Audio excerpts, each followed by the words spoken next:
All right, let me give it the old test 1 2 1 2.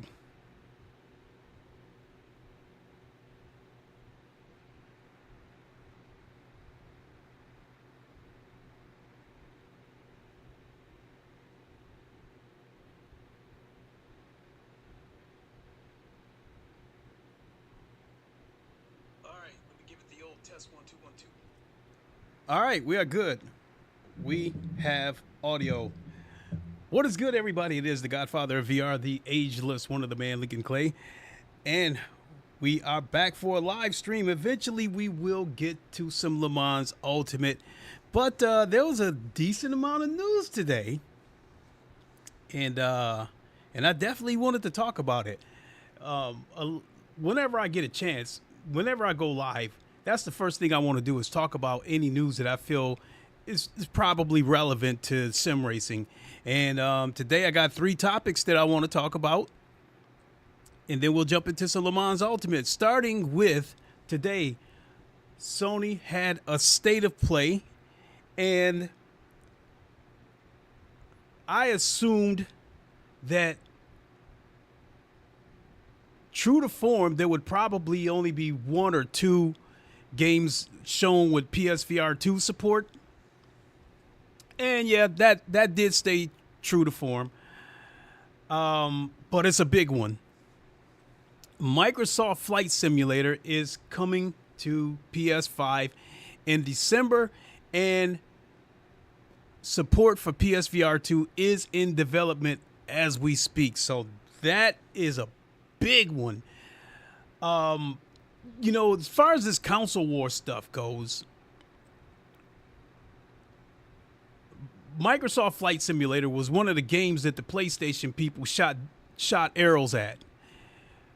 But I think that, you know, they don't have anything like that over on PlayStation. And as far as that goes, Microsoft Flight Simulator is the only flight sim type game that they have on Xbox. You got several of them on PC, like DCS.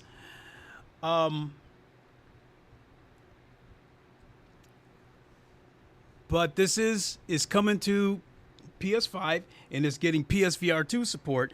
Now, I do think that there's no way they'd be able to run a game like that a native 90 frames, because a few years ago that game was so intense that it was making 3090s have to work, and that was just a flat screen. That wasn't even the VR included. But I think over the past couple of years, the game's probably been optimized to the point where they can run the VR and it doesn't kill the hardware. That's got to be obvious if they're bringing it to PS5. And I think that's going to be huge, because on PSVR 2, they really don't have a flight sim game. I'm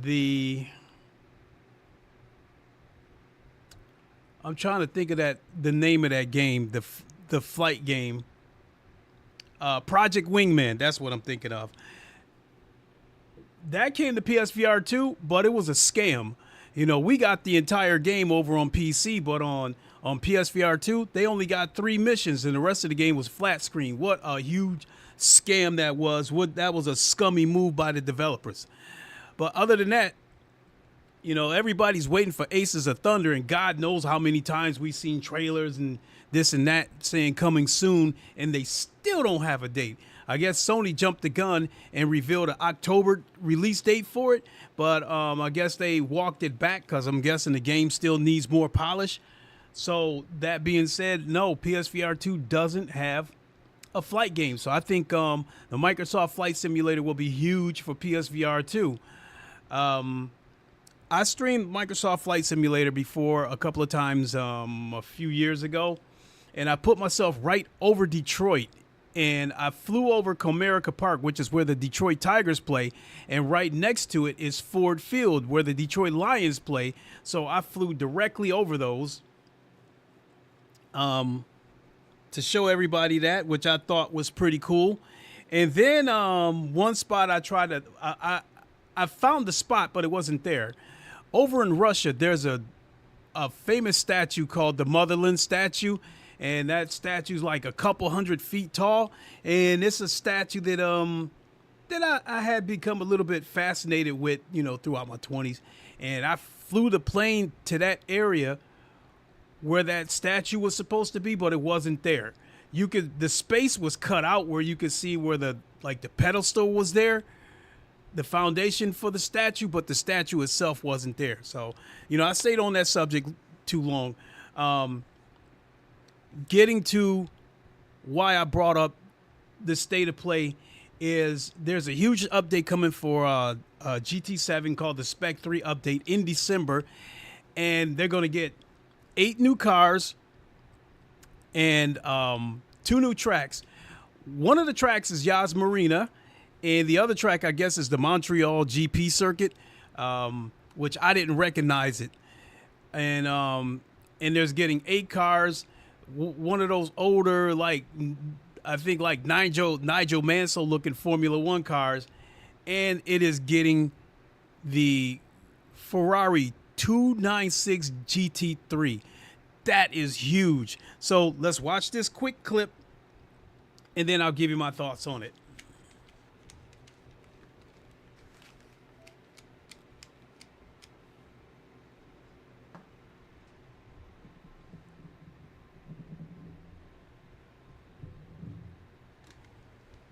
So let me expand the screen here.「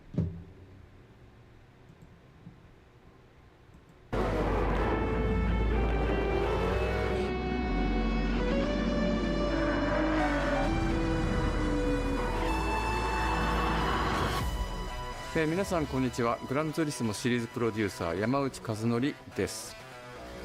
本日はですね、皆さんにすごく素敵なアップデートをお伝えできることを大変嬉しく思います。この2025年の6月25日に、なんとグランツーリスモの、累計売上本数が1億本を超えたそうです。1億本です。この1億本を超えるってすごいことだなって、作ってる僕らも思うんですけれども、この1億本を、超えたことを記念して、この年末にですね、僕らはグランツーリスモ7のスペック3のアップデートを行う予定です。スペック3のアップデートには、2つの、レーストラック、フォーミュラ1でも使われているトラックであるとか、あるいは There it is!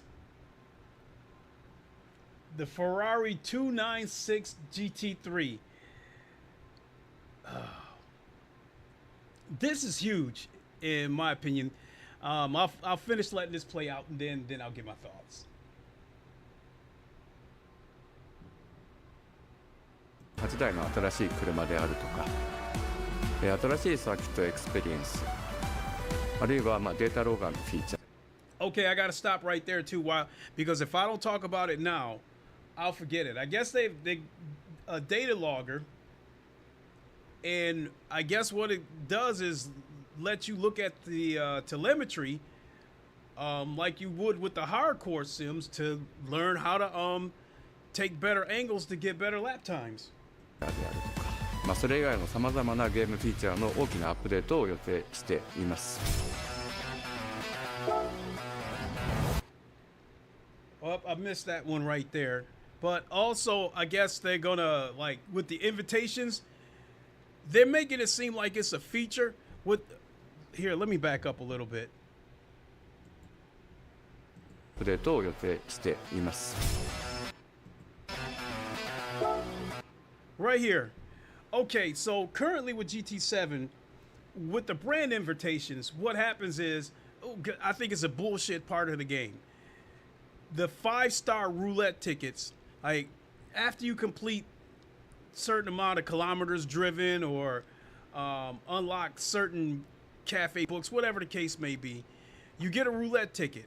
And the roulette tickets, I think they go 3, 4, 5, and 6. The 4-star roulette tickets are okay, but the 5-star is bullshit. All it is it's an invitation for you to spend money to buy a car. And these cars are locked, and the only way you can buy them is through an invitation. But when you get the invitation has an expiration date, meaning that they're scaring you to have to buy the car now before it gets away. Same thing they do with the Legends at the Legends Auto Shop. when you go in there and see those legendary cars, they'll be there for a limited time, and it puts panic in people that, oh shit, I better buy it now or it may not be there in a couple of weeks. So now they finally lifted the expiration date off of these invitations. To me, what I'm taking it from this is the sign that the game is headed into the twilight of its of the generation. That they're starting to wind this game down, so they're starting to loosen up and like and no expiration date. But the dynamics is still going to be the same. You're still going to have to spend money for some of these cars, which some of these brand central cars, the prices are absolutely absurd for some of them. But let's move on. 皆さんのおかげで、30年かけてグランツーリスモは1億本を達成しました。本当にありがとうございます。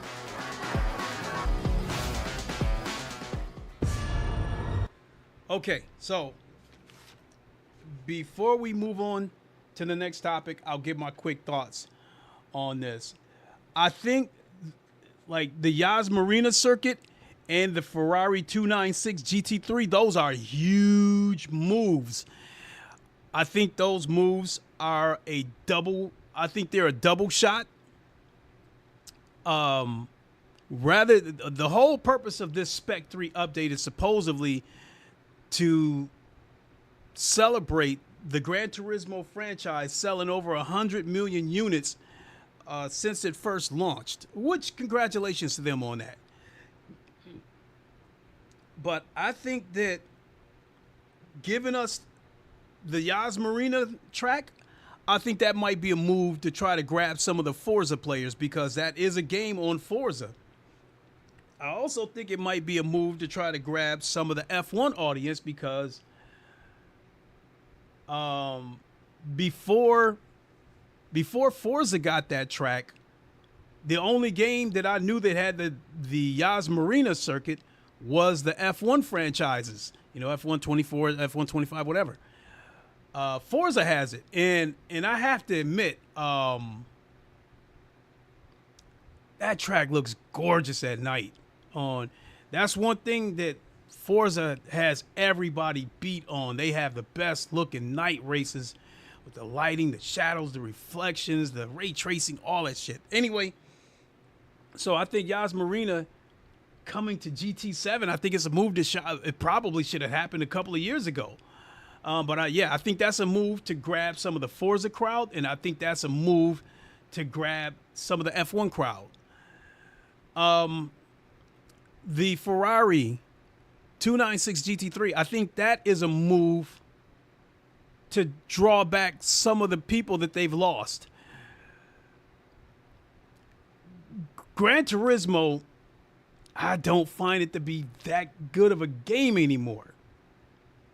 Obviously, I'm not the only one that feels that way, especially with these joke updates, with all these SUVs. They hadn't gotten the track in quite a while, and all we've been getting is SUVs. I mean, but those updates are really irrelevant to me, because I had already walked away from the game before they started launching all these SUVs, because I had become disgusted with the dirty driving.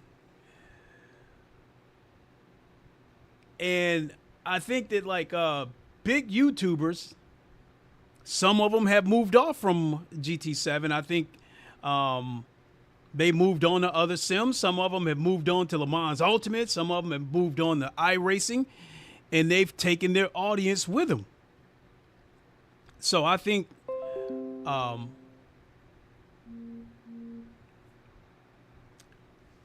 the Ferrari is a move to try to draw back some of the hardcore sim racers, to try to pull back some of the big name content creators that left, and try to get them to bring their audience back with them. Because when GT7, before the game launched, Polyphony Digital touted the physics of this game in the handling, and they said it without directly saying it. They were trying to, they talked about the trail braking and the other stuff that you'd have to do in the game. They said it without directly saying it. What they were trying to do was say that GT7 as far as the handling and stuff like that goes, for the hardcore sim racer, is going to be on the level of an ACC or iRacing in terms of the physics and handling. And I think that was just something that they said in order to draw in the hardcore sim racers, because soon after that they switched the physics back to some SimCade shit. So I think that was a sneaky move by Polyphony Digital, promising that the game would be more of a hardcore sim when they knew all along that they were going to make it a casual sim. They need a better ranking system. Daily Watchman, I don't have a problem with the ranking system itself. I have a problem with the terrible penalty system that does nothing to stop the dirty driving. I've said this a long time ago that the penalty system, I think, is baked in. So I don't think there's any way they could fix the penalty system without tearing the game down and reconstructing it.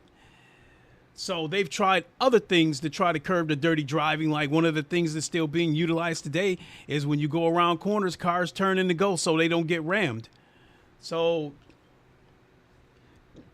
you know, the Le Mans Ultimate, the dirty driving's gotten out of hand on that, but I wouldn't change it. I wouldn't change the way the game is structured, because at least they have some kind of penalty system and report system in place that does try to make an attempt to reduce the dirty driving. But coming back to GT7,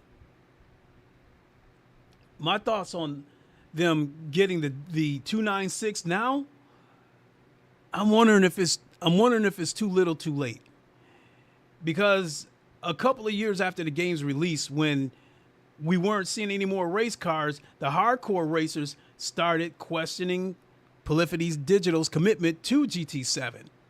And they don't answer anybody. They don't communicate with the community. They don't Polyphony Digital, they do not get up off their ass until the community threatens to leave.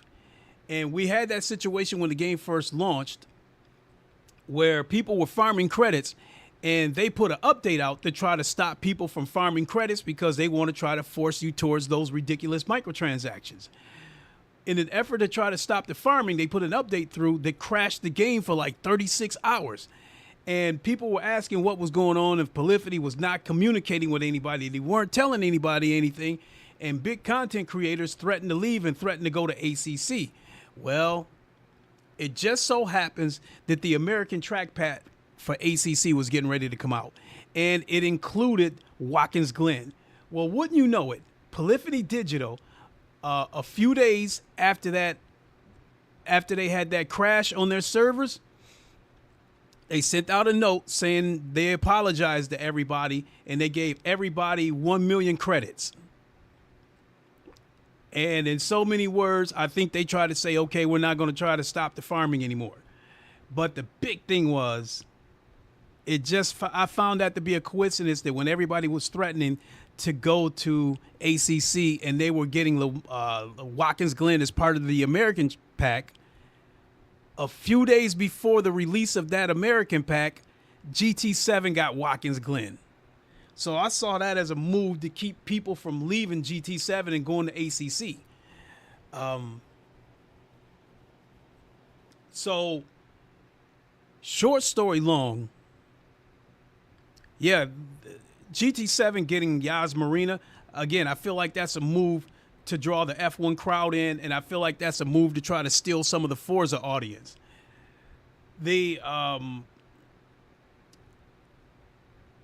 Ferrari coming to GT7, I see that as a move that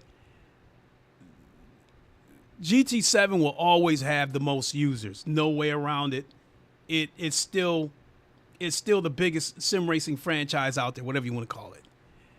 But it's also known that they've lost a lot of people that moved on to other sims because they were not happy with GT7. I think the Ferrari coming to GT7, I think that is a move to try to bring some of those people back. And in my opinion, if they would have done this a couple of years ago, they wouldn't be in this position. If they would have given us the Ferrari a couple of years ago, and maybe given us another car with it, maybe the Corvette CR8, or what's another car? Or the BMW M4. If they would have given us like any of those three cars, like give us 2 out of those 3 cars, it would have kept people from leaving, because it would have showed them, it would have showed people that Polyphony Digital is still committed to GT7. But now it's like, it almost feels like they're trying to ask people to come back to the restaurant after it already burned down. So, but nonetheless, this update comes in December. I am going to try it because I definitely want to see how clear it's going to look. I don't think it's going to look any different. I think we're still going to be dealing with the reprojection that we see right now currently on GT7, but I definitely want to see. I want to hear how it sounds. I want to feel how it handles, and I want to hear how it sounds, because some of the cars, like especially in the GT3 class on GT7, a lot of those cars sound alike. So, all right, spent a little bit of time on that subject. Let's move on to the next topic, and that is Project Motor Racing multiplayer reveal. So let's go here. Let me blow this up. Let me put on my headset so you guys can hear it. What would you say is the best active sim racer? There's a difference between what I think is the best sim racer and what's my favorite. And it's subjective. But asking me for my opinion, I think that Le Mans Ultimate is the best sim racer out there, and it is my favorite sim racer out there. But you know, we got some stuff coming up that gives us a lot of choices. You know, we still got Rent Sports coming to console, so it's leaving early access. Project Motor Racing, which I'm about to show you guys a trailer right now, that's coming up about a week later. And then the third topic that I want to get to is the RaceRoom update that happens tomorrow. Endurance Motor Series, I think, is still supposed to come before the end of the year. So, sim racers are going to be eating good. And then I also think that if I had to make a guess, I also think Le Mans Ultimate is going to come to console in the spring of 2026. When Stephen Hood did that update, when Stephen Hood gave us that video of Le Mans update, Le Mans Ultimate update, as well as his future, they put an Easter egg in there where he looked down at his right hand and he was holding the PlayStation controller. I don't think you put an Easter egg like that unless the console version is not too far away. So I do think Le Mans Ultimate is coming to PS5 and Xbox in the spring of 2026. So by the time spring 2026 come around, sim racers are going to have plenty to eat on PC and console. In fact, I think this is going to be the best for sim racers that want to race on console. Oh, not to mention, I also forgot about the NASCAR and the IndyCar game that we got coming up from the iRacing developers. So, and those are also coming to console as well. So, for sim racers that like to race on console, this is going to be the best generation ever. So, Lee Woodman, hey Clay, I'm glad to hear that Project Motor Racing has an option to opt out of racing with console users. This is a great idea. I think definitely, because if you race with console racers, you're going to be going up against a lot of people that's going to be using controllers, and a lot of them are going to be casuals that don't know how to race, and they are going to cause wrecks. But there is also something else that's going to mitigate that too, and I'll talk about it after I show you guys this multiplayer trailer from Project Motor Racing. So let's get into it.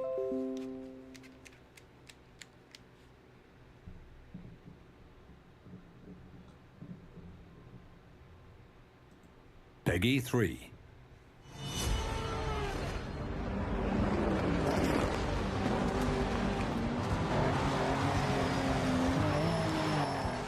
Project Motor Racing's rank. Gotta pause it right there. They're already, look at the cars that they're already going to give us on Project Motor Race into the GT3 class.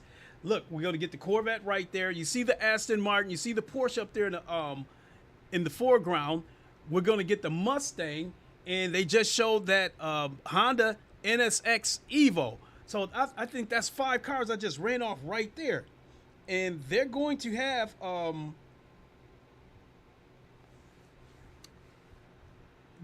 ranked daily races too. So that's like Automobile didn't get it.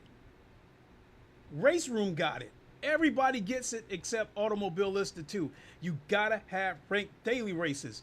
And I think the reason why we got low fuel motorsports for Automobile Listed 2 instead of getting in-game ranked daily races, because again, that goes back to me believing that they would have had to tear the entire game down to put ranked races in there and then reconstruct it. And God knows how long that would have taken, and God knows how much that would have broken the game trying to implement that. I mean, look at Le Mans Ultimate. They're out of early access and we're still dealing with bugs left and right. All right, let's move on. Online, we don't just want to simulate the race. We want to simulate the pre-race butterflies in your stomach, the elation when it all comes together, and the agony when you know you zigged when you should have zagged. To gain access to ranked online racing, you'll first be asked to complete a license test, inspired by real-world regional and international competition procedures, and for the same reason. To ensure now, this part, this is nothing new that you have to acquire a license before you go on online, because you kind of have to do it with ACC. I don't think they exactly call it a license. I think they just have targets that you have to meet in order to access the online, because the purpose of it is to try to teach you how to drive so you don't go on ACC and do all the dumb shit that we see anyway. But any little bit helps. your drivers on the grid know what they're doing. Don't worry if you fail right away. You can always try again. Your license test results will give you an initial driver rating, a simple 0 to 100 tag that combines both cleanliness and finishing position into one easy-to-understand number. This rating, that will change based on your results throughout your online career, is used to sort you into races with rivals of a similar skill level. So far, nothing new. But here's where we're doing things a little differently. As racers, we all know that GT4 cars are not even close to the same thing as Group C prototypes, which is why you'll be assigned a driver rating for every car class in Project Motor Racing, so that no matter what you race, you'll be seated appropriately. That part I absolutely love. You will get a rating, you will be ranked based on the car class. So for instance, like they just said, use Le Mans Ultimate as a prime example. Let's say I'm the #1 ranked guy in the GT3s. Well, I decide to do a race and drive a hypercar. My rank doesn't change. I'm still the #1 ranked guy in that lobby, even though I have minimal experience with the hypercars, and it is inevitable that I will bomb out and lose a ton of rank. With this one, you get rank according to car class. So my guess is if you haven't driven the car or got very little experience, you would probably get like a bronze rating, and if you got a lot of experience in that class, you would probably get a silver or gold ranking. So I absolutely love that. So I will have no fear of experimenting with different classes. So like right now, I'm a silver, and most of my driving on this game has been done on Le Mans Ultimate, in the GTE and the GT3 class. If I do a P2 race or a hypercar race, I will surely lose rank because I'm a silver rank. I'm a silver 1. I would in all likelihood end up in the top split and probably finish in last. But with this, they do it according to car rank, and I'm guessing based on how many races and experience you've done in a particular class. So I absolutely love that. And that's one of the things that's making me excited for Project Motor Racing. This means you can, as in real racing, be a GT legend while also being a relative rookie in prototypes. Your career, your choice. Focus on mastering just one discipline, or try mastering them all. It's up to you. Also love that they showed the Group C cars. I mean, Project Motor Racing is supposed to be I think based on decades of different car classes, and if they're going to focus on retro, if they're going to have a focus on retro cars, you absolutely have to include the Group C cars like the Mazda 787B or the Sauber Mercedes. And as you guys just saw, it's there. So I can't wait to race, to do an online rank race with the 787B. I can't wait. I can't wait to get behind the wheel of that car. I can't wait to hear how it sounds. As of right now, the only game that natively has the Mazda 787B would be like GT Sport, GT7, and I think Project Cars 2. You could, like on the original Assetto Corsa, you can get hold of a mod for that car, but I want the car in there natively, because the problem with mods is, in order for you to play with everybody, everybody has to have that file. If one person doesn't have that file, they'll probably get kicked out of the session. Their car won't load, whatever. So yeah, I'm definitely looking forward to driving the 787B on Project Motor Racing in a daily ranked race.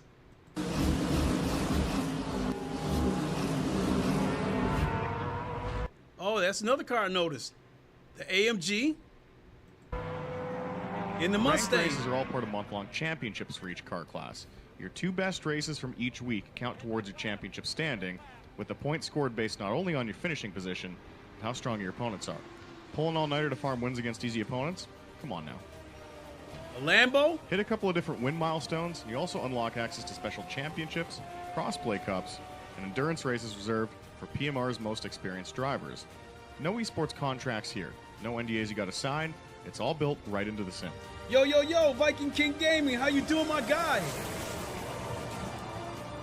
We're not the first to take online racing seriously. We know that. But we're excited to launch a no-subscription online ranked career within Project Motor Racing. You up for the challenge? Oh, right there. They said no subscription online. They're taking a shot at Le Mans Ultimate and iRacing because I'll close the window and show it to you guys, but it said no subscriptions, no paywalls, just play the game or something like that. So yeah, they're taking a shot at Le Mans Ultimate with their race control subscription and taking a shot at iRacing.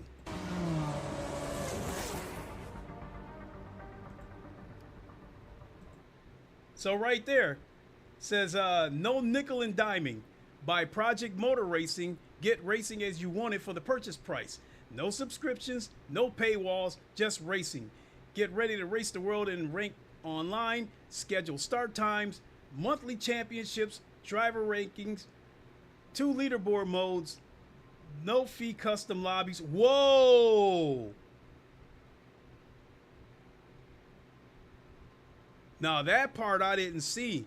They're gonna let you host custom lobbies and not charge you for it? Oh shit. Social races and crossplay.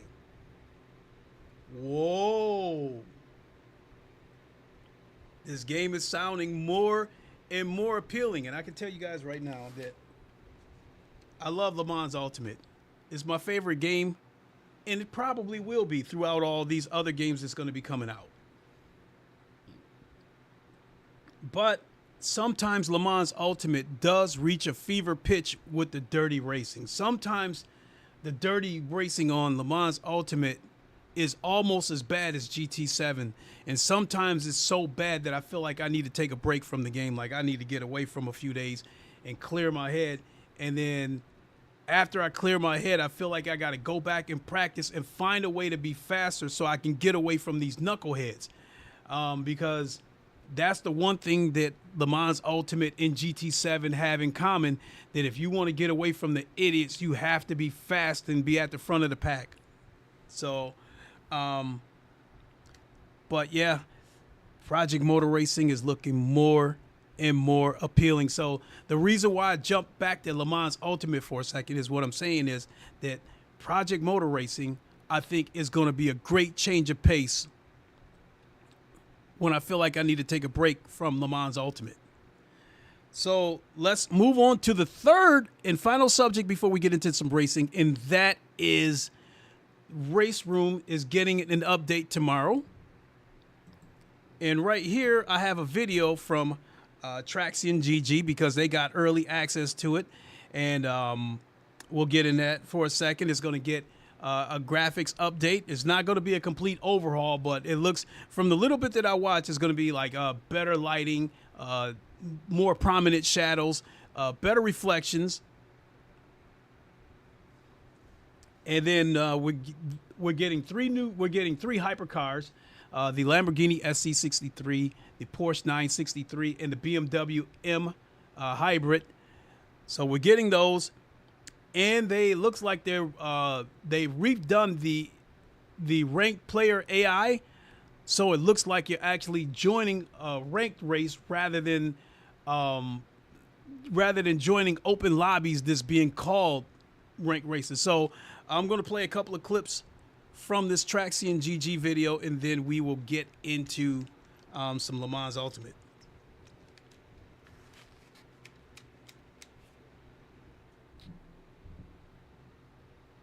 The Render graphics engine now has physically based rendering implemented, or PBR, which means the skies are more colorful, the reflections are more accurate, everything's done in real time, and honestly, it looks really, really good. And as you can see, it doesn't necessarily look like the graphics have been totally redone or transformed. It more just looks like it's all leveled up a couple of times. The sunlight projection is just so much more vivid and noticeable. You actually get glare and, you know, you feel like sometimes you're blinded by the light. The shadows are also a lot more prominent too. And I'm really looking forward to seeing how this might affect dynamic time of day later down the line. Maybe this opens us up for nighttime racing in RaceRoom. Who knows? We don't know yet, but I'm hoping this is the foundations laid at least. So next up, we're going to take a look at the revamped multiplayer UI, because I know you're excited to see all of the new content, of course, but this I think is possibly more important in terms of fundamental foundations for getting more people playing RaceRoom and getting more enjoyment out of this gateway sim, as I like to call it. So if we go in multiplayer here, and I will emphasize this is just a work in progress build at the moment, this isn't the final version, so things might change slightly. Look familiar? So you got your daily races, sprint race, and feature race. Longer races every evening. Then you got your weekly races, 1 hour races. Wow, scheduled battles, fixed dates and time, plan practice and race with strategy. And then special events, big events, rare chances, seasonal endurance races, and special formats. So yeah, it looks familiar, doesn't it?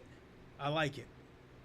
Before it's released publicly in the coming days, but this is how it looks at the moment. So we have daily races, weekly races, and special events in separate tabs, so you're able to essentially pick what you want to do, and within that, so daily races for example, you get a list of the upcoming races with the event start time. Instantly, this is just so much cleaner and easier to navigate in terms of ranked racing than the previous system, which we'll show on screen now. Beforehand, it felt like you were just joining public lobbies with a ranked option ticked, and it was all kind of integrated into the same thing, which just got a little bit messy. I really like the look of this with its own unique integration for ranked racing, and you can very clearly see when the next race is, that's open at least, how many people are signed up, how long the race is, and obviously if you want to find out more information, you've got the car and track there as well, you can click on it. So let's go DTM 1995. In here you've got the session settings, so how long each session is, you've got the weather, you've got whether it's fixed setup or not, standing start, incident point limits, damage, of course the circuit, and the car you can select through a screen here. All looks very nice. We'll register as Yannick Dalmas's Opel Calibra, and boom, that's us registered. Now there's a tab along the top here that says My Signups, and in here, as you can see, we haven't actually done any races yet because we can't actually take part in these races. I'll be racing with you guys hopefully on stream later this week when this actually launches publicly. But as you can see now, I have the Daily Sprint 2 Norris Ring DTM race in my signups list, where I can either cancel and withdraw, or I can enter when the server starts in 29 minutes. You may have also noticed on the left hand side here we have our rating, reputation, global and national position, as well as, I'm assuming, the number of races we've actually done. You can also see this calendar, so we can skip ahead to future dates and basically sign up to events many days in advance. If I go back to the daily tab here. No, that's something I like too. They showed a calendar that looked like it was an entire month ahead, where you can register for races a week out, 2 weeks out. Now, I like that because I can plan, you know, I work during the day. So, and then there's things I got to do. I got to tie up loose ends when I get out of work. I have to schedule my week. Basically, when I go online, when I go on YouTube, that's the only thing I don't schedule. You know, I have to schedule a day to go grocery shopping. I have to schedule a day if I need to drop my car off, you know, at a mechanic. I have to schedule that day. It's like I go to work, and then the stuff like my to-do list, I have to schedule it. And then when there's time left in between, I go live. That's one of the reasons why I'm not on a fixed schedule with YouTube, because I tried that shit before, and it was overlapping some of the things that I needed to get done outside of work. And then not only that, it felt like it was a job when I had to, you know, it felt like I had to be there at a certain time in just streaming when I want. Yeah, you know, I can't, who cares if I lose views or whatever the case may be, because I mean, let's face it, you know, I'm not, you know, I don't have 800 people watching me or something like that. So, you know, if I put myself on a fixed schedule, I'd probably only gain a couple of more viewers. So I'd rather do it whenever I get a chance. And then when I do get a chance to stream, I enjoy it much more when I can do it at my leisure rather than put myself on a fixed schedule like it's another job. We can scroll all the way to the end of the day. We can actually scroll on to the next day as well. So I can sign up for a Porsche race tomorrow, for instance, which would then appear in my sign up screen under the 24th of September. One thing that's really piqued my interest here is the My Results tab as well. So hopefully you'll be able to see each race as you complete it, how you got on, where you started, where you finished. It's great to have a little bit of a record of how your races have been going. I know a lot of people that sim race on a regular basis like to keep track of those kinds of things. And then of course we have community servers on the end, which I'm going to assume will take us back to the original server list that you'd be familiar with. This is currently the old UI. I don't know if this UI will be updated as well, but this is just your traditional server list that you would be familiar with on RaceRoom. So of course this is just a quick first look, but So the way this, Lee Woodman, yeah, this is a great system for content creators. Planning is paramount. Yeah, definitely. So, I mean, for me, I can make it a point to say, hey, look, I got to do this Tuesday, Wednesday, Thursday. Friday, I should be open and let me plan a race for this particular day. Because another thing is that sometimes when I get home, I'm tired and I take a nap. And that's one of the reasons why I'm streaming now, is because I took a nap when I got out of work. I mean,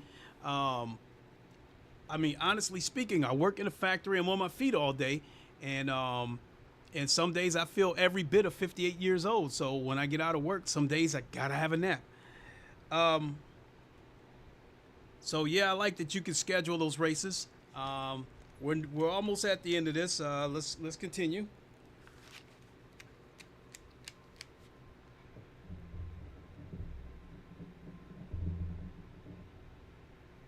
plenty to get excited about here. I think the one other big thing that could be crucial here is with these races, you can actually sign up for an event rather than a specific server. So for example, in the past, if I wanted to race DTM95, I would pick a DTM95 server that had space for me, and I would join that.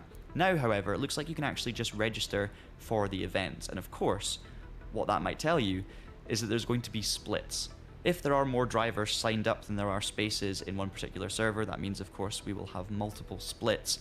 And hopefully they will be split by rating, for instance, so the faster drivers can all race against each other, and the slower drivers, let's say, can also race against each other too and have a good competitive race with drivers of a similar ability level. So that's great to see. Something we haven't seen implemented in this sort of way with RaceRoom before. Previously, anytime there were races with splits, it was done through a leaderboard qualifying system, which was sort of separate and external and kind of a workaround. This hopefully introduces regular, common split racing that we see across many different sim racing services. I can't wait to get stuck into these races with you lot, of course, in the coming days, hopefully on stream. Okay, let's move on to the hypercar part of this. I'm going to from one golden era of motorsport to another that is literally playing out in real time, it feels like. Hypercars. Now, when I say hypercars, I am, of course, talking about the top class of the World Endurance Championship, not souped-up supercars, essentially. RaceRoom Racing Experience has added 3 LMDH cars, the Lamborghini SC63 that I'm driving now, the Porsche 963, and the BMW M Hybrid V8. All of them are LMDH cars, not LMH cars. I'm not going to go into all of the nitty-gritty details of what the differences are because it would take me all day. And we've actually done a full video where we talk about the various hypercar experiences across all of sim racing, and you can find a link to that video in the description below. Now we can add RaceRoom to the ever-growing list of sims that have this category of car. I am driving it around Charade because it's RaceRoom and I can pick all of these awesome, crazy circuits that you wouldn't otherwise get to experience from other titles. I'm driving at sunset so you can have a closer look at the new PBR updates. And it's interesting that this Lamborghini SC63 is coming now to RaceRoom because, of course, in real life, this car is about to do its final ever race in official factory program, at least. Hopefully an independent team can pick up the car and continue to race it around the world, but So to comment on that real quick before I let him continue about the Lamborghini program, this is the last year that Lamborghini is going to race under the factory program. I guess they would like to, I saw a post, I think I saw a post on Twitter that they would like to come back, but they said, but with the right partners. So I think what they want to do is, like he just said, I think they're looking for independent partners. Maybe somebody like Roger Penske, somebody on his level, somebody somebody like a Ben Keating. I think these are people that I think they own their cars, and the cars aren't owned by the factory. So yeah, hopefully they'll make a comeback. So it looks to me like this is going to be the last year. They're going to sit 2026 out, and they're hoping to make a return by 2027 with the right partner, as they say. It could be coming to the end of the life cycle of the SC63, just as it's coming to RaceRoom. The Porsche 963 and BMW M Hybrid V8 probably have a little bit longer to go, I would say. Now, there's plenty to talk about with these cars. I'm going to start with how they feel, actually, because this is actually the first prototype car to be released to RaceRoom in a couple of years. Things have changed a lot on RaceRoom in those last couple of years, and I've always been fairly critical of the way the cars feel when it comes to high downforce and high performance machinery on RaceRoom. I'm a bigger fan of the touring cars, and I don't mind the GTs, but sometimes I find the stuff with a lot of downforce can just feel a bit odd. This is a good start, I have to say. I've driven all three of the cars now briefly, and straight away I'm getting a nice natural feeling with this car. There's no ultra realism that you would maybe find in the feeling of the car on the likes of LMU or iRacing. When you come out of the pits, you don't feel like you're on cold tires, so this isn't the absolute peak of simulation in terms of the driving experience, I would say. But straight away, the car feels grounded, the force feedback's nice and detailed. It feels like one of the better experiences you can have on RaceRoom, which is not something I've said very often about this style of car on this platform. I would put it straight up there with the likes of AMS2 in terms of how rewarding and natural it feels to drive out of the box. Now, KW Studios have said that this is a very meticulous and realistic implementation of the complex hybrid system, and it is very complex. So we're going to look into some of the things here. So let's touch on how the battery works. Down the bottom right, you can see in the HUD, we now have a VE percentage bar, which stands for virtual energy. That's essentially an alternative to a fuel number that's used in the world. Okay, we don't need all that, because for those of you who are deep into Le Mans Ultimate, you know that the virtual energy and the battery and all that stuff, they work differently. So with I think Automobilista 2, for example, the hypercars on there, I don't think it involves using any battery usage. You just drive the car. With Le Mans Ultimate, even though I don't know how this shit works very well, I do know that you have to conserve the battery, and you cannot let the battery drain to zero, otherwise you'll get a penalty. So yeah, I don't need to hear about all that. So I think that's it. I think we can go ahead and get into some Le Mans Ultimate now. Let me turn on speech chat.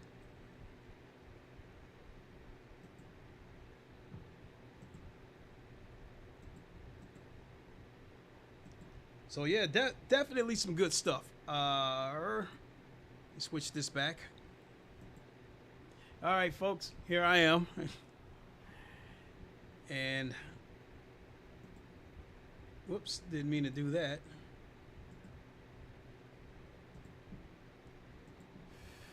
All right. Boot up crew chief and all that good stuff. Radio check. And boot up Sim Hub.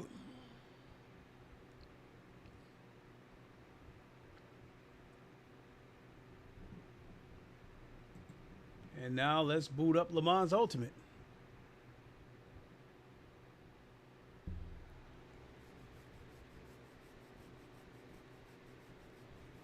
So yeah, out of all the stuff that we talked about, I think the biggest news, as crazy as it sounds, was the Ferrari 296 coming to GT7.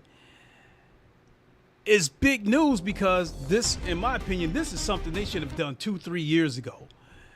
They should have given people some updated cars a couple of years ago. And like I said, they didn't have to give us the whole fleet, you know, like Le Mans Ultimate did. But I think if they would have given us like the BMW M4, because clearly they're using the older generation BMW, they're using the older generation Ferrari, and they're using the older generation Corvette.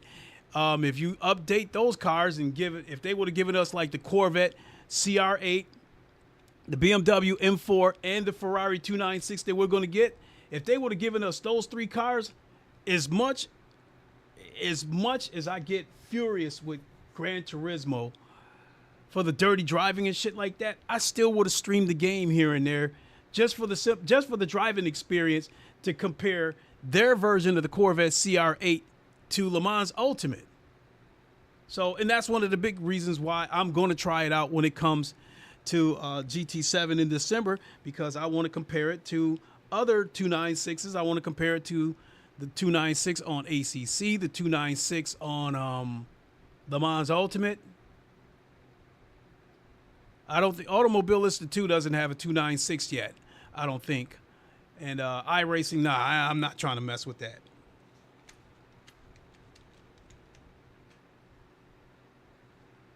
Lee Woodman said, I only found out last week that in Crew Chief, you can turn on an option where Jim swears, like saying things like fucking awesome and similar. Much more authentic. I thought it was already on by default, because if Jim gets frustrated with you, he will start swearing. And there's been a couple of times where he told me, come on, man, you got to get past this fuck. You know, or he'll say something like, don't let that fuck distract you. So I thought it was on by default. I don't ever recall going out of my way to turn on the profanity in Crew Chief. But I know he's sworn a couple of times. It just doesn't happen that much. So with me, it seems like he swears when he gets really frustrated.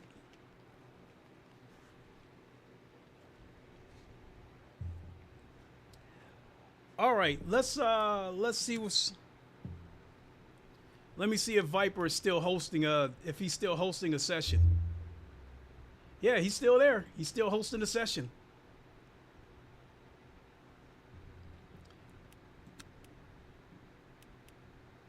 Let's get that Corvette.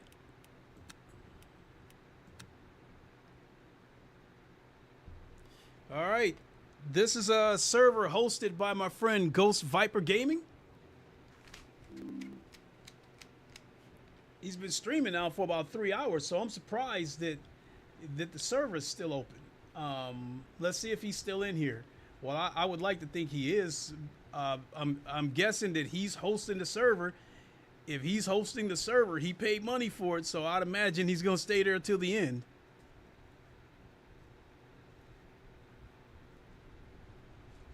Yep, he's still there.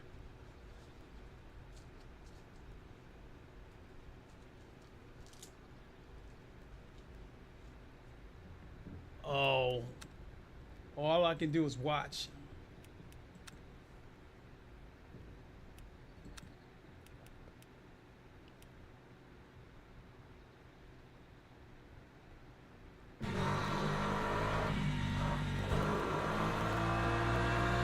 That looked weird.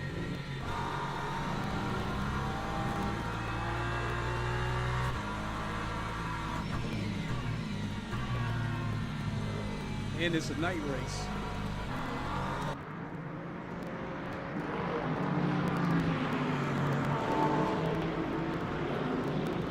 got 16 minutes before this race ends, so let's go find something. But looks like he's got good crowd participation.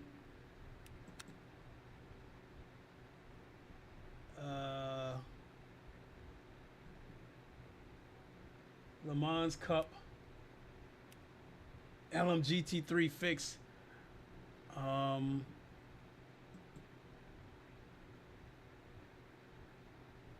Damn, this is going to be rough. This is going to be rough. I'm asking for trouble doing this race. But I don't want to make you guys wait around.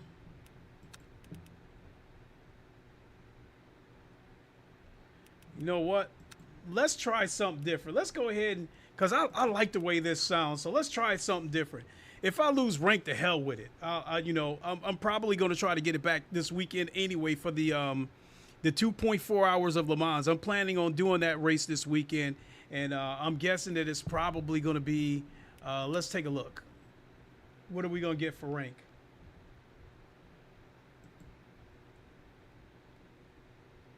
Four times the DR in safety rank. So, if I can get a top 5 finish in that race, it would probably be good enough to get me to silver 2 or pretty close to it.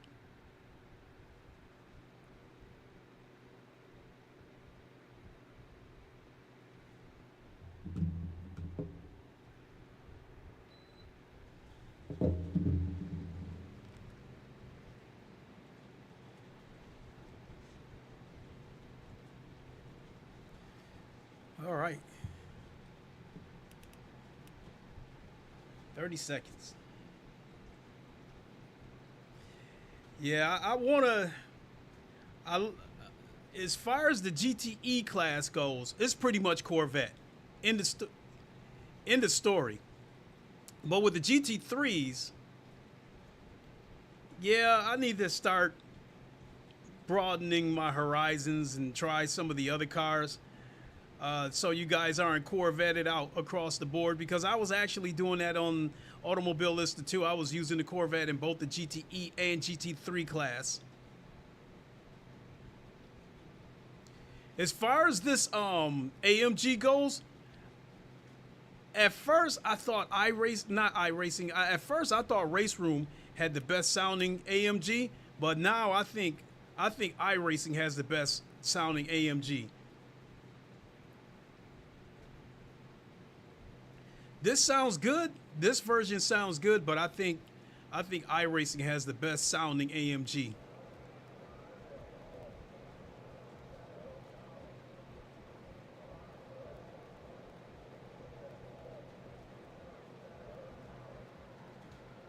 So yeah, I know I'm going to end up taking a massive hit. Yeah, I'm ranked number 5. I know I'm going to take a hit.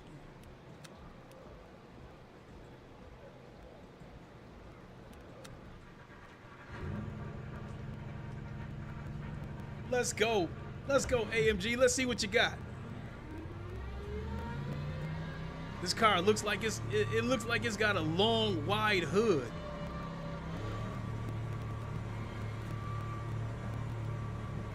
RSR Eric B. the Realist said, "What's up, Lincoln?" Mr. Realist, how you doing? Lee Woodman Track's clear. said, Push, push, push. "It's only the net code that puts me off iRacing." RSR Eric B. the Realist Your brakes are cold. Be said, careful. "What's 32 up, minutes chat left, man? 2 Face minutes. palming, medium skin tone." Yeah, Lee Woodman, I'm hearing the net code on iRacing is pretty bad. Because as of right now, I guess like Le Mans Ultimate is considered to have the best net code. RSR Eric B. the Realist Incident in Sector 3. Sector said, 3 is yellow. "How are you doing?" Sector 3 is clear. Doing Green pretty flag. good, sir. Hope you are doing good as well.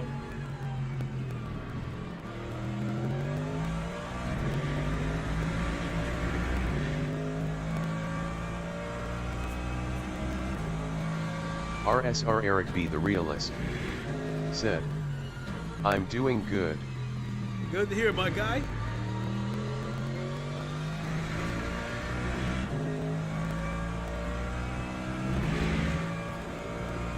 Lee Woodman said, "Hey Eric,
the end of the session. P3.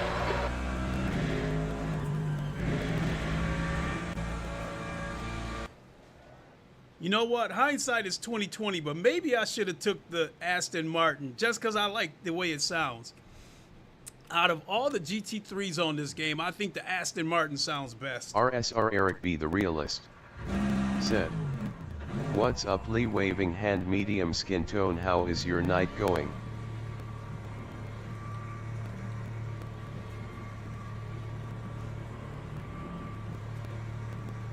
Yeah, we give it a couple of clicks to the rear so we can get some better rotation. You're all clear. Stay behind the line. Okay, Clay. We've got 5 minutes to set a lap. We need to get some heat into these brakes.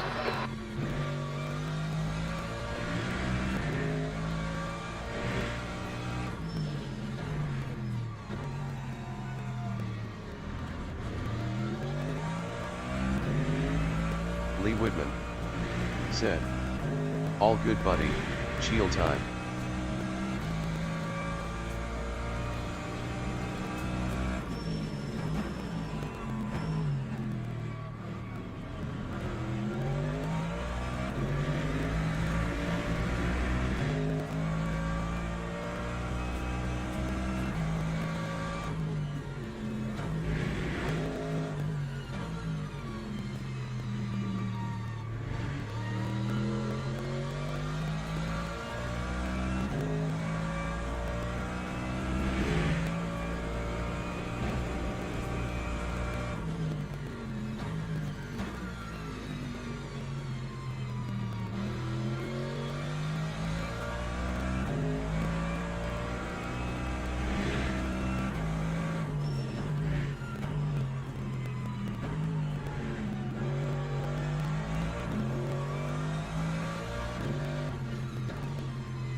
Track temps increasing. It's now 28 Celsius.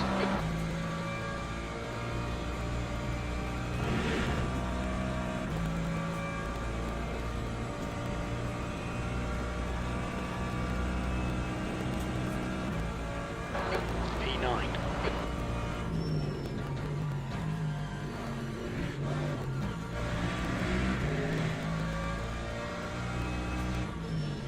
Track limits. This lap will be deleted.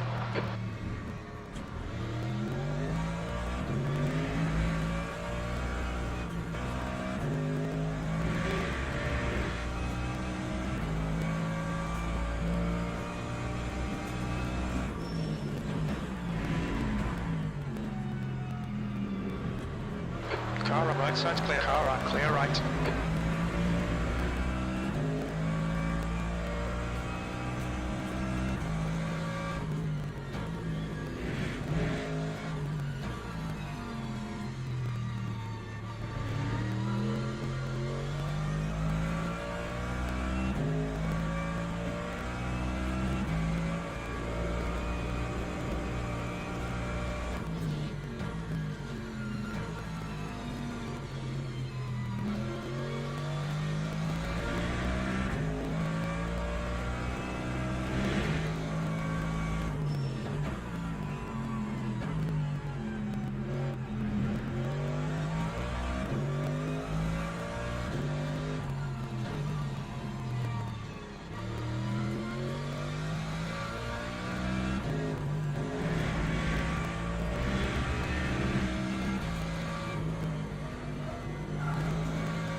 That's a new fastest lap for Spark, 146.57.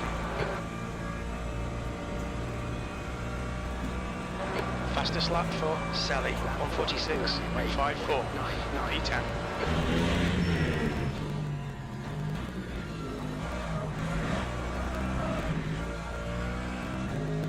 Two minutes to go, 2 minutes. The car in front has just done a 147.68.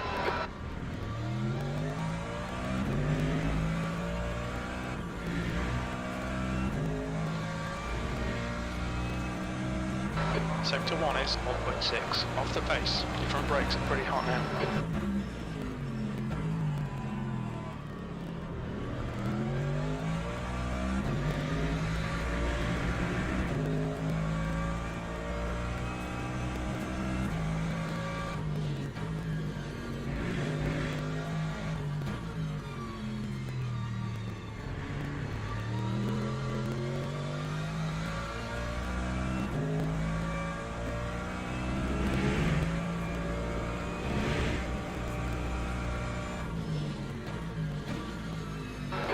tyres all round.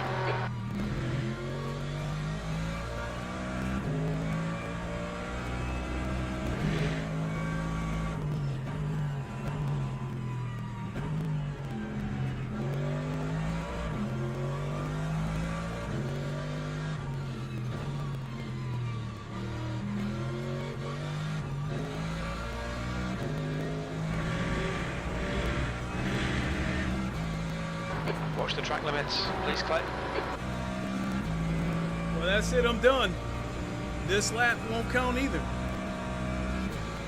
New fastest lap for Sally, 1:45.82. P16, you've gone outside the track limits there.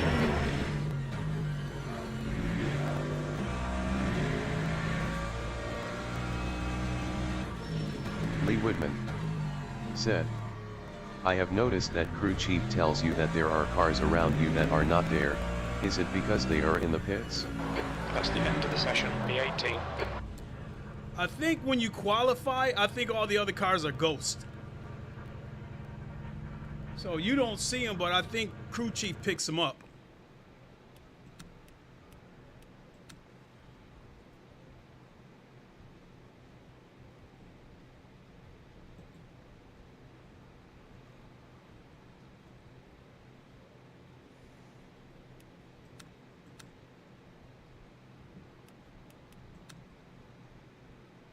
Yep, I'm gonna take a massive hit.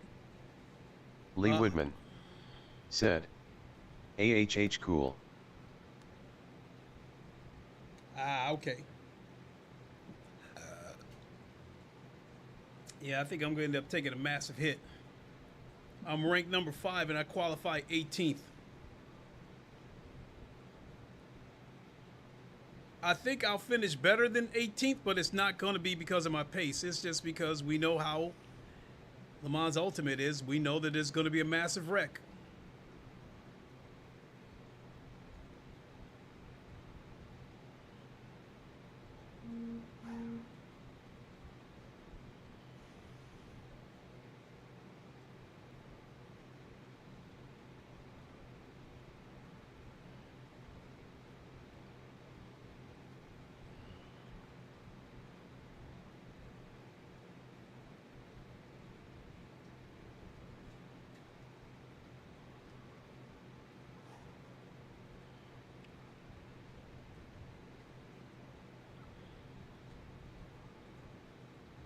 Teams and drivers go to the grid for a race start. So I've got 13.3. All right, leave it there.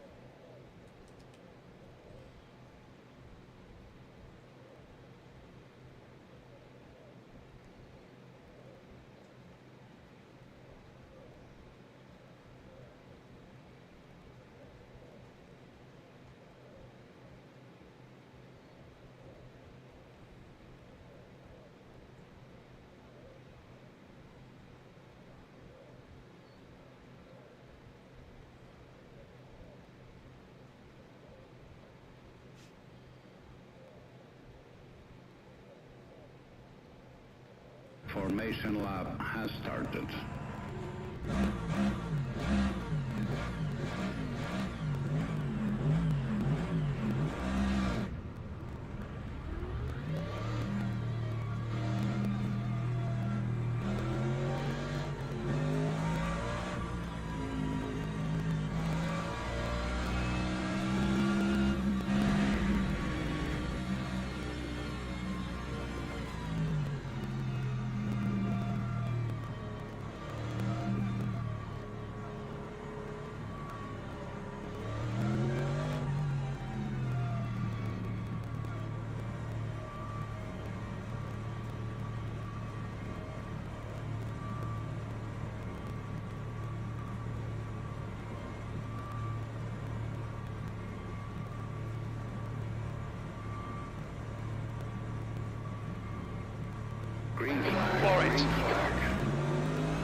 Clear left.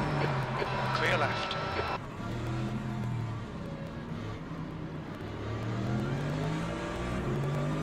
Alright Clay, you've had a bit of bodywork damage there. Yellow flag, watch out. Right side's clear. We think, standing, spinned it. Yellow flag in sector 2. The bodywork's in pretty bad shape. We might need to fix that. Sector 2 is clear.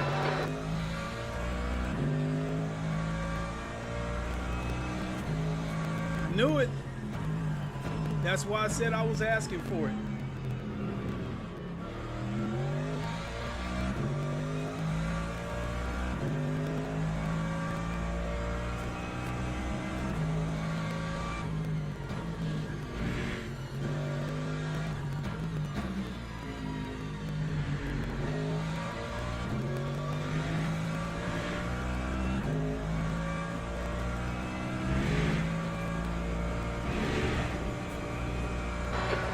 Sector 3. Sector 3 is yellow. Yellow flag. Green flag, sector 1. Sector 3 is green.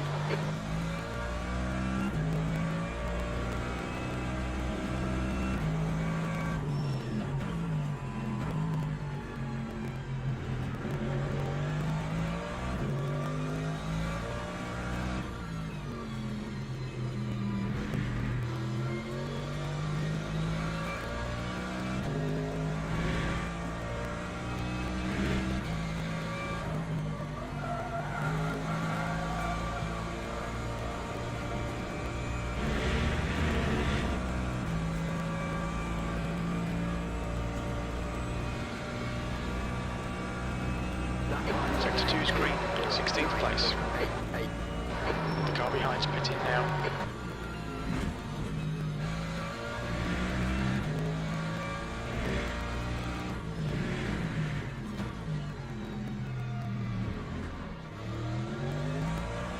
The gap to Ludo ahead is increasing. It's now 7.4. Yellow flag, sector 3. Okay, Clay, the next car is Ludo. Sector 3 is now clear.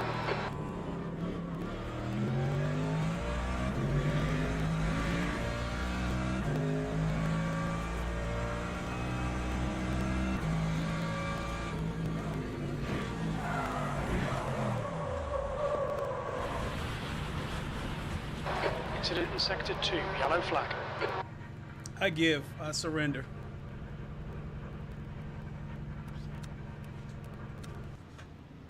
This is probably going to knock me back down to bronze for God knows how many times.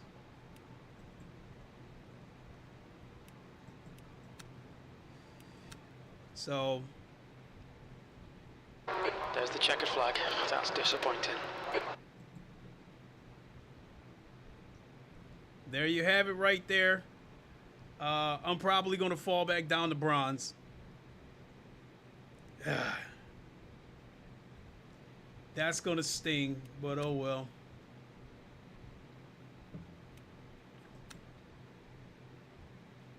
Guess this gives me an opportunity to get some practice.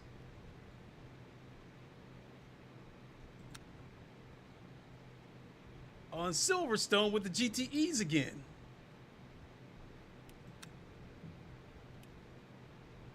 Yeah.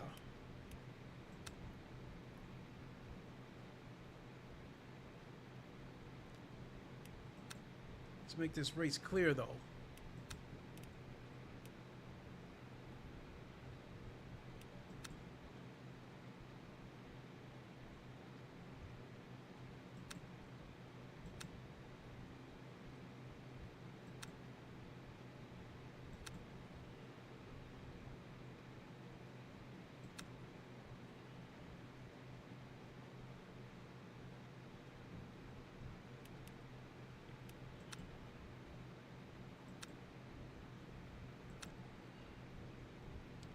Yeah, let's do that.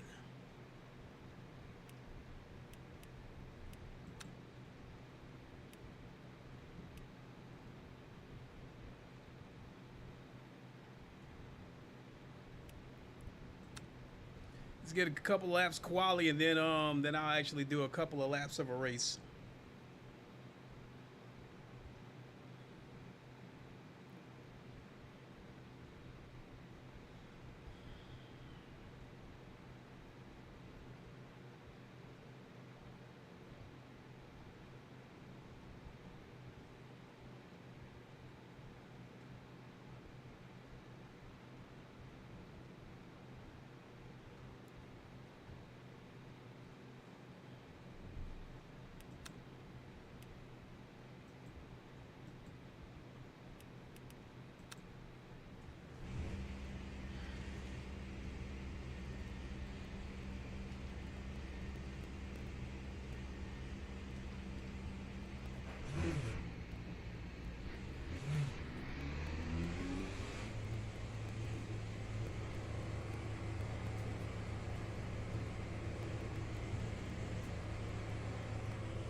Front exit's clear, push.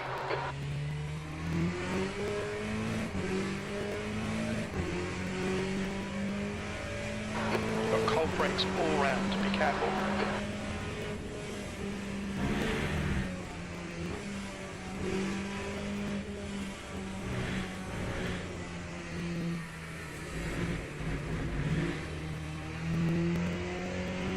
The track temperature is increasing, it's now 32 Celsius.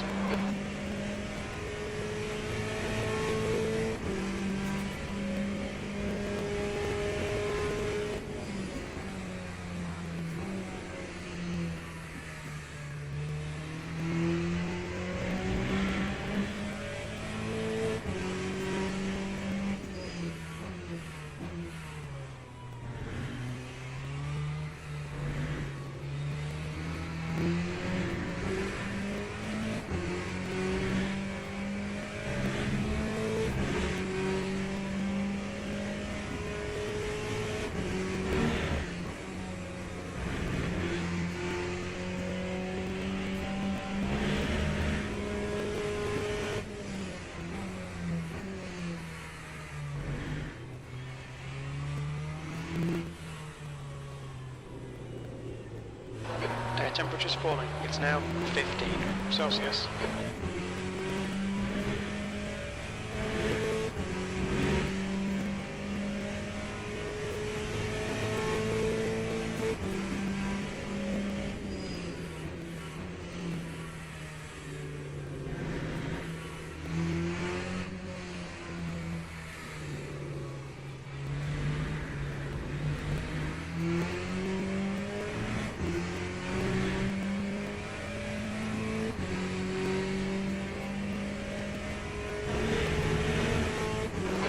Quickest overall.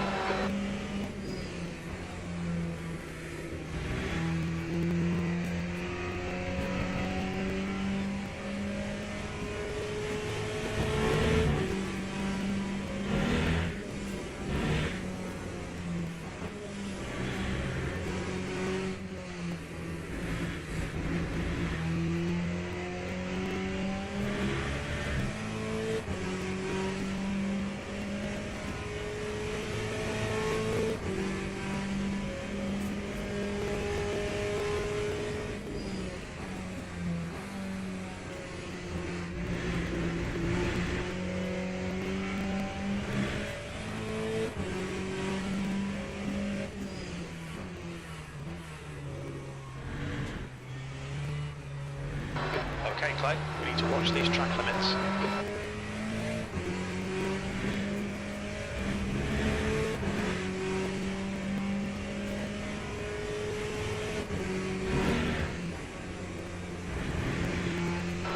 Blue flag.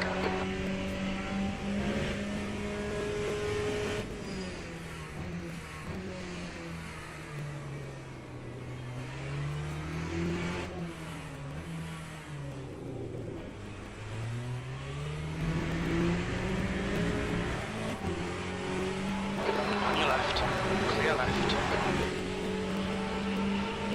Left side, clear left. Clear left.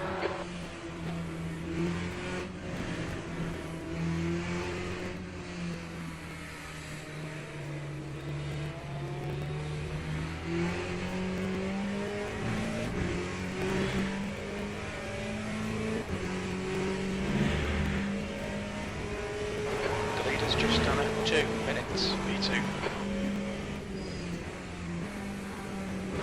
Brake temperatures are okay.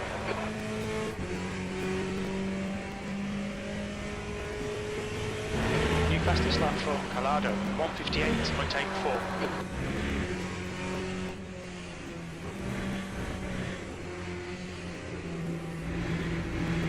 The guy behind has just done a 1:59.53.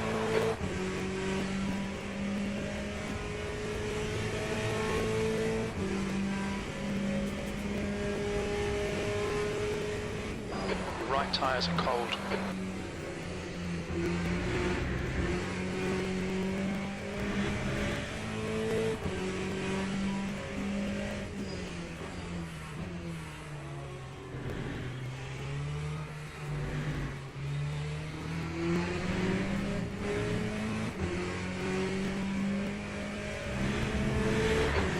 Fastest lap for Ride, 158.71. The guy behind has just done a 201.27.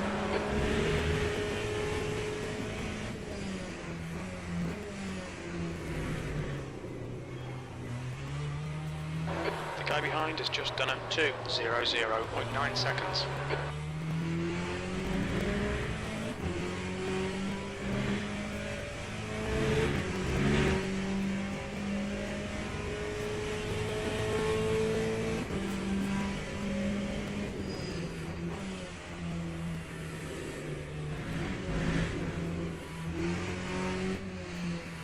Track limits, they'll invalidate this lap. The guy behind has just done a 2:00.8 seconds.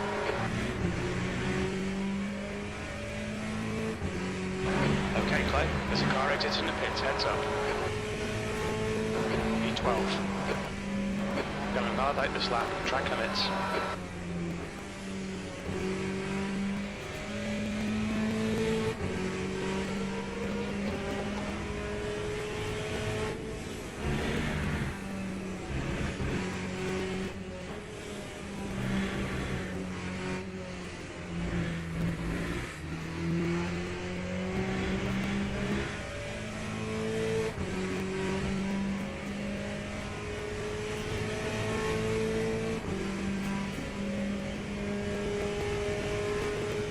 The guy behind has just done a 159.78.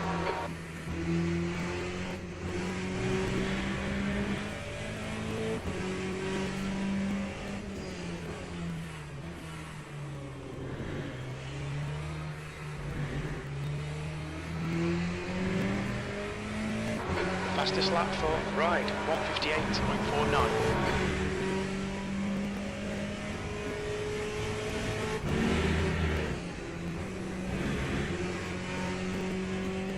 Your tyres are cold, watch out.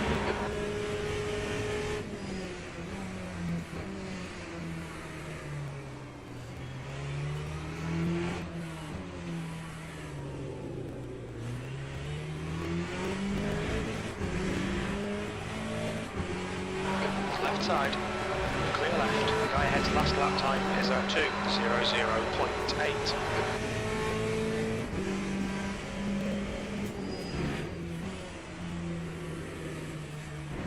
The guy behind has just done a 2:01.30.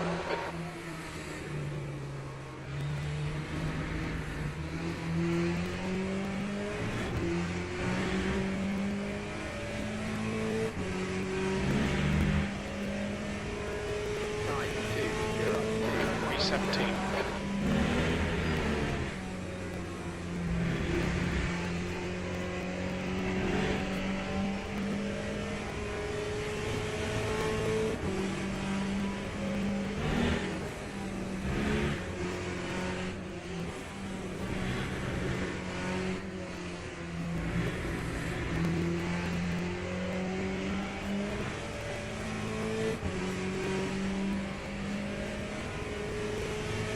Sector 1 is 0.8 off the pace.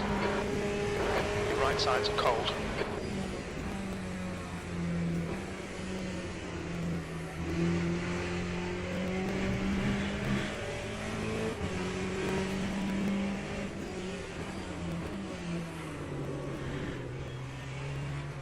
Forget about that, it'll probably just polish out.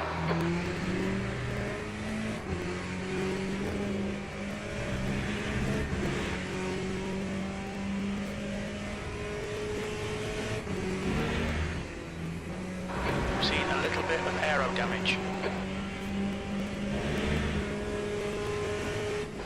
That's 20 minutes to go, 20 minutes.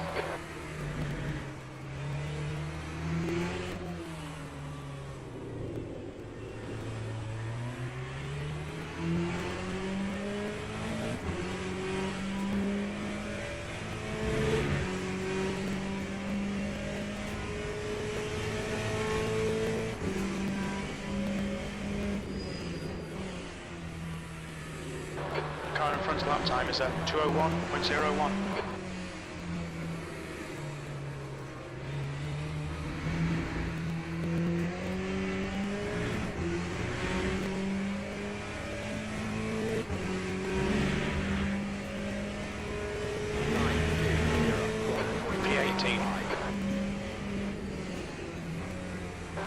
Okay, pit stop requested. Carb clear right.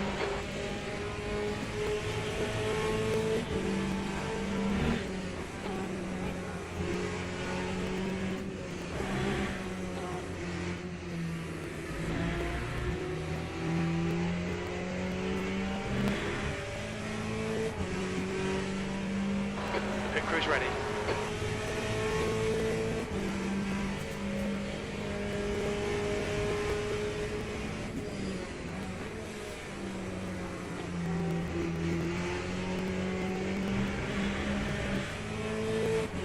Mind these track limits, please, Clay.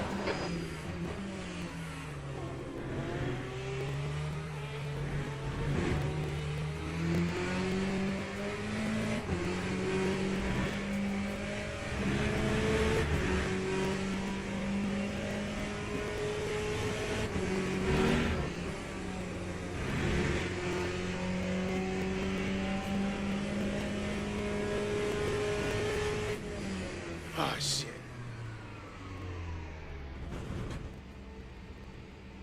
Yellow flag, caution.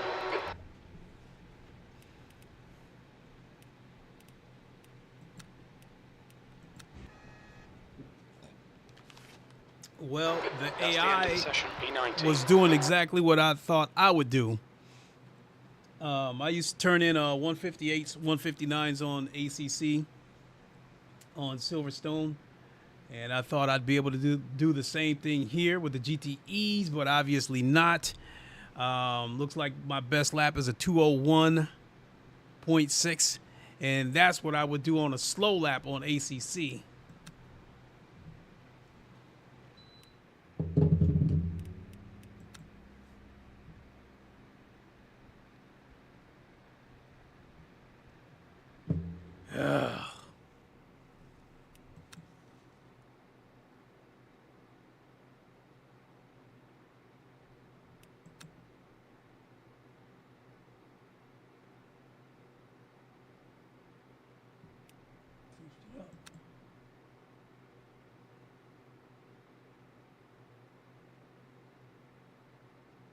Yeah, that starts in 21 minutes.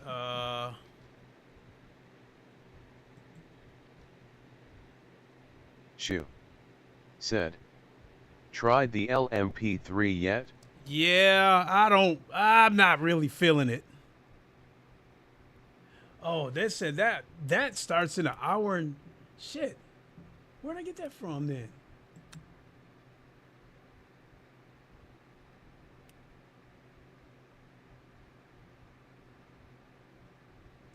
This starts in 36 minutes. This starts in 11 minutes. Nope, I'm not. Yeah. By now, I assume that race is over so I can see how much damage I took. Here we go, folks.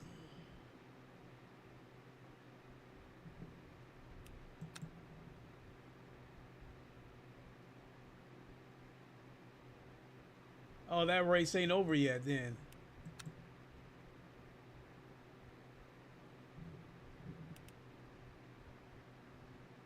Something ain't right.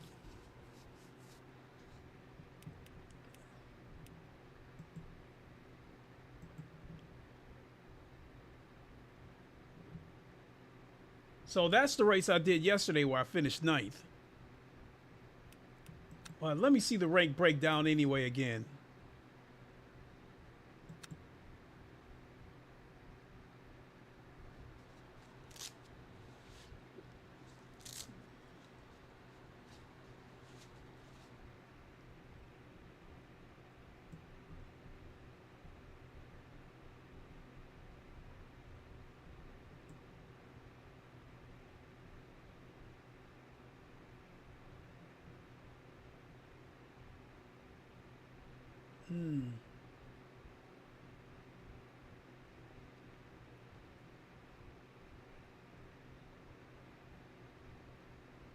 Yeah.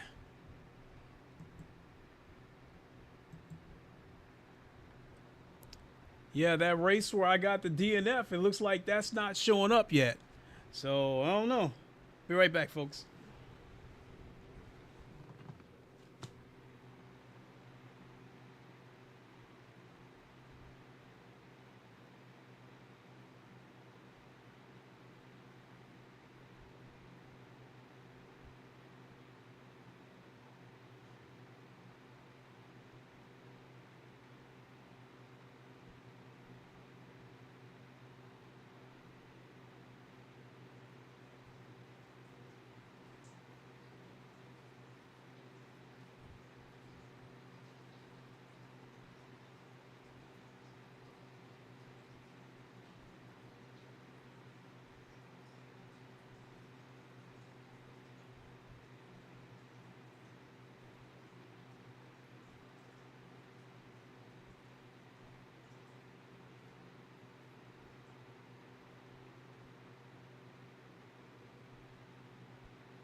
All right.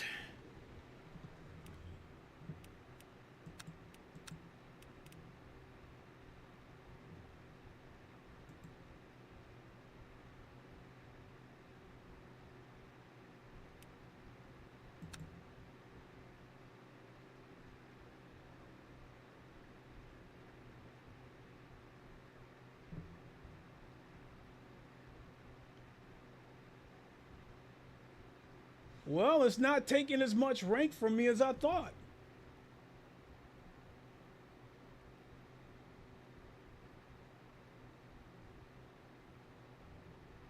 Says you lost driver rank.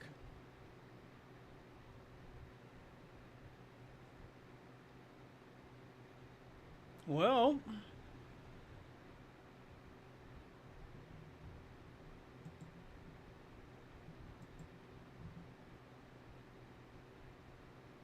it doesn't appear to be as much as I thought it would be.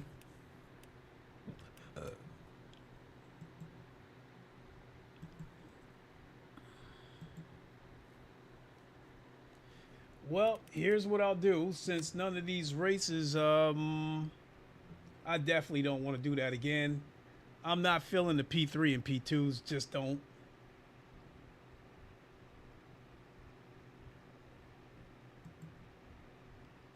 This race doesn't start for a half an hour, and it doesn't look like anybody's going to participate in it. So I think what I'm going to do is, since I plan to do this 2.4 hours of Le Mans, I think I will do a couple of practice laps.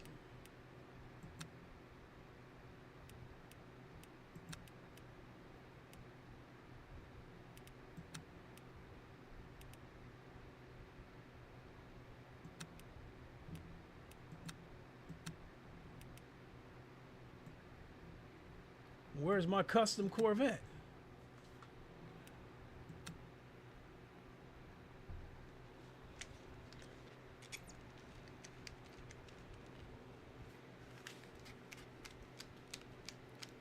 Yeah, I tried the P3s yesterday, and it's just weird. If my memory is correct, I think those P3s, if my memory is correct of how to drive the hypercars, I think these P3s might be harder to drive than the hypercars. Oh, holy smokes, there's people in here.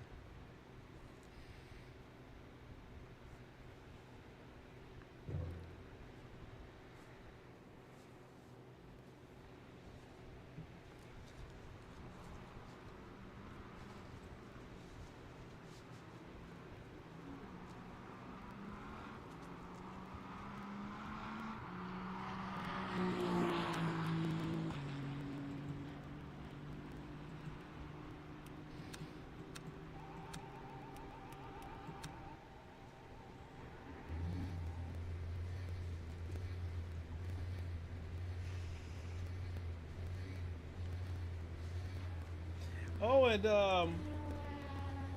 the gloves I ordered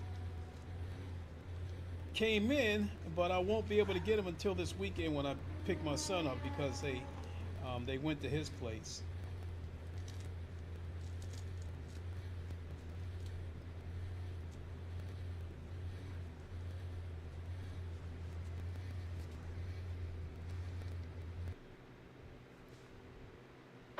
That's the end of the session, P5. Well, that's a shock. The timer ran out, but the game didn't crash.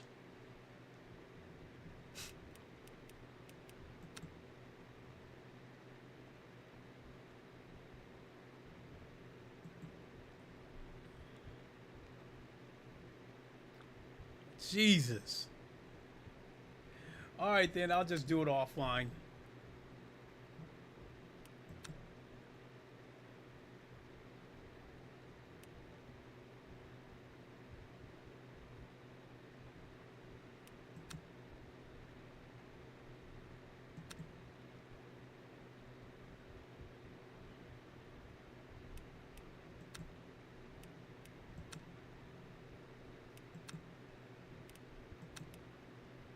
Well, there's my custom Corvette.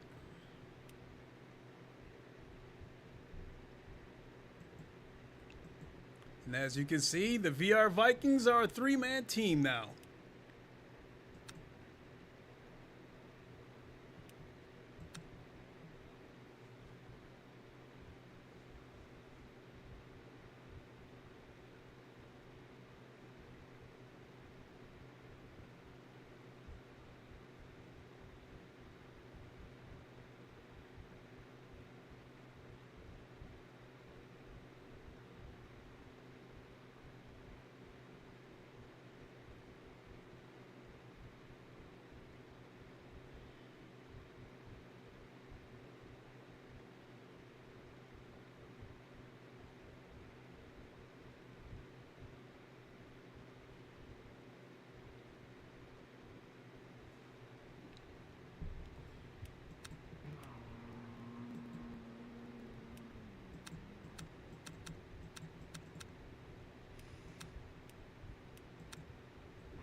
The pit exit is clear. Push now. We need to get some heat into these brakes.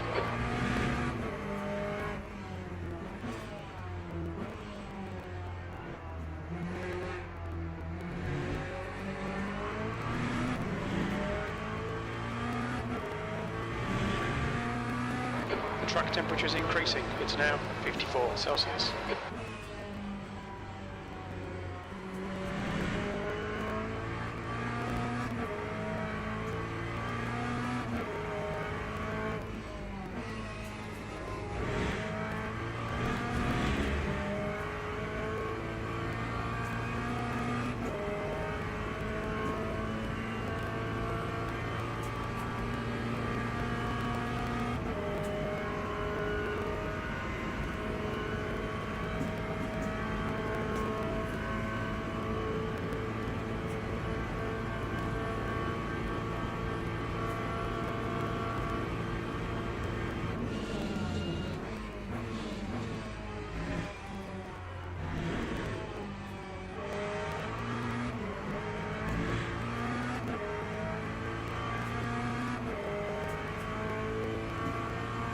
Air temperature's decreasing. It's now 29 Celsius.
has just done a 4:01.9 seconds.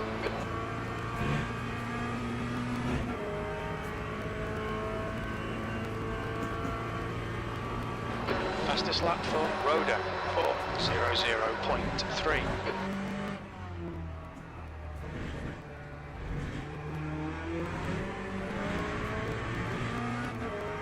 Time 4:04.38. Sector 3 is 2.5 off the pace.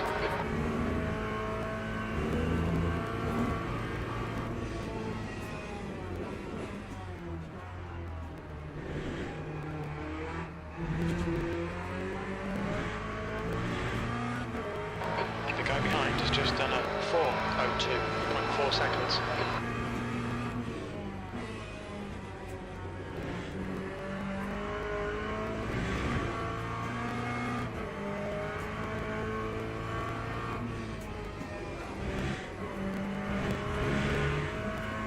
Sector 1 is 0.38 off the pace.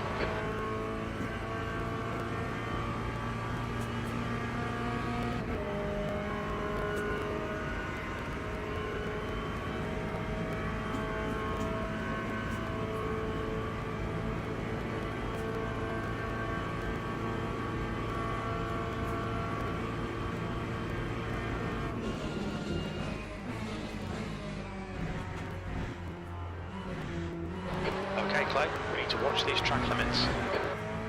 Oh my lord.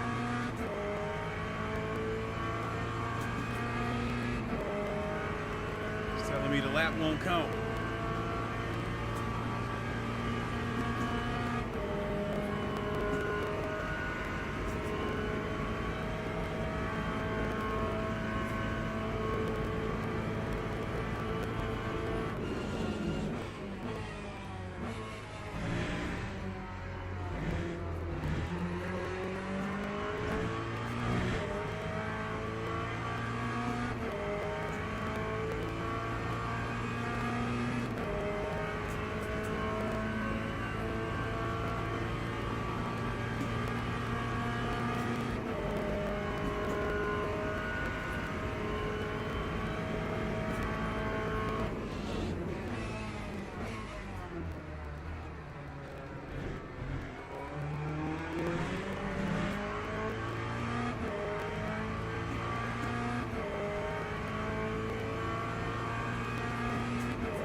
That's a new fastest lap for Barker, 4 minutes.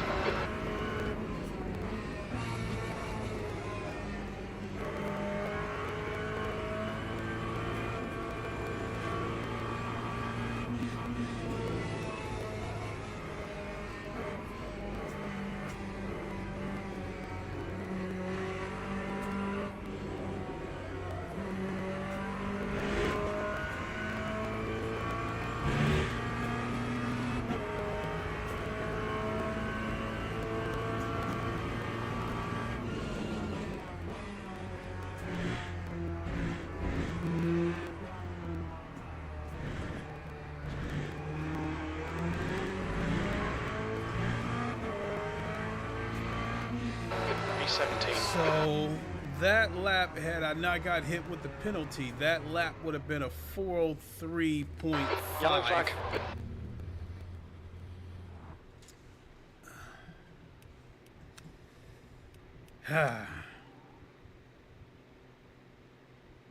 That's the end of the session. 17th place.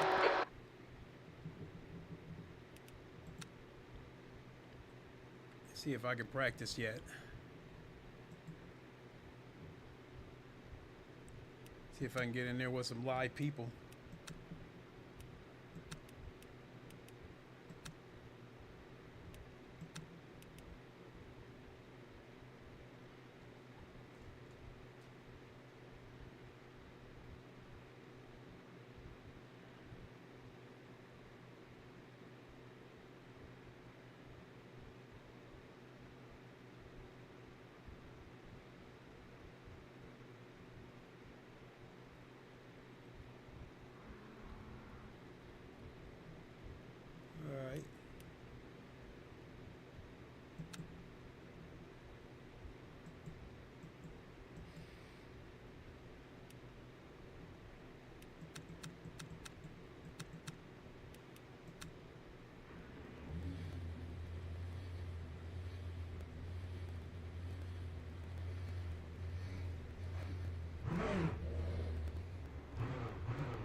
All clear on pit exit, you can push now.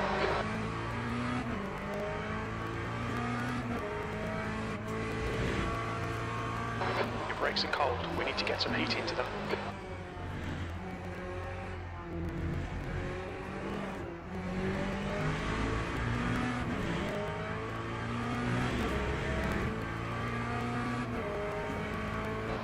It's just a scratch, ignore it.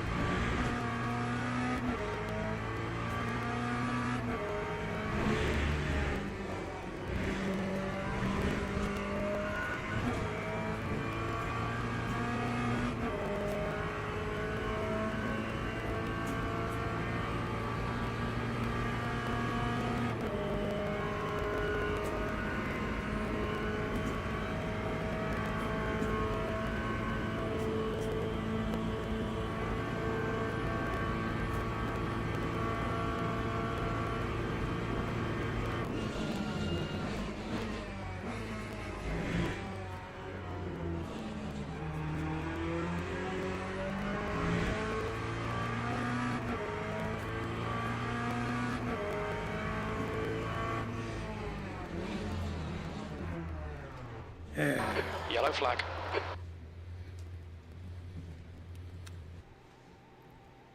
Yeah, this practice is kind of like watching paint dry. I'm sorry, folks.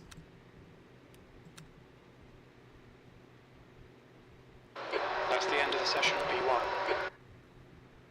P1. Ugh.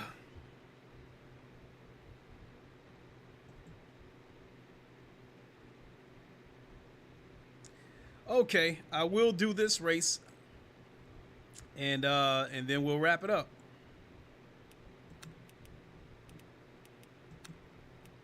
GT3.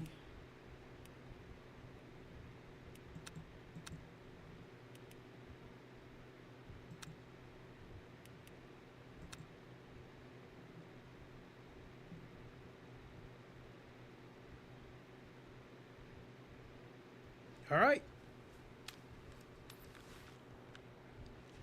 And I don't think I did have bad in yesterday's race. So, yeah, why not? Let's do it again.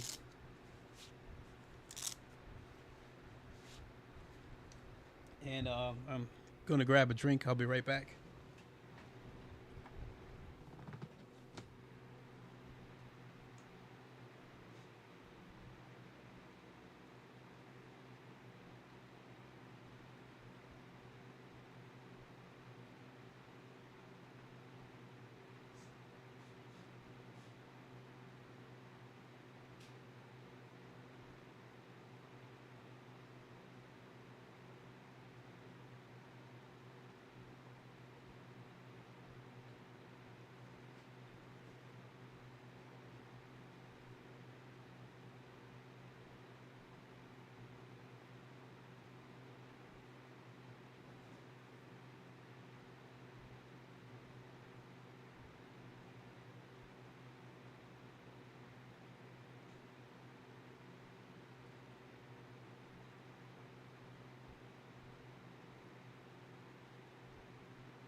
right, let's get some practice in.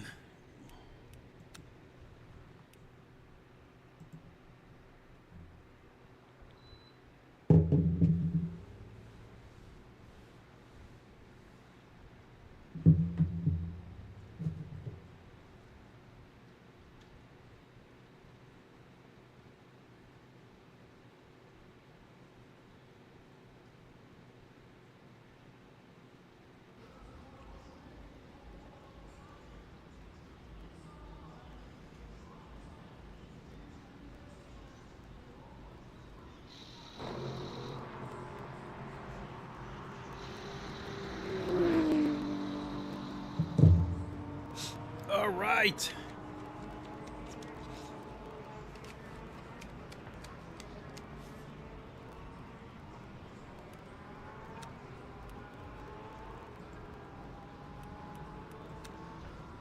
Fastest lap is a 143, which is oh, that's P3. Fastest hell no. The fastest GT3 is a 148. I guess the aliens just don't practice in these open lobbies like this then, because shit, I think I did a 146 flat yesterday, and I know I can get into the 145s.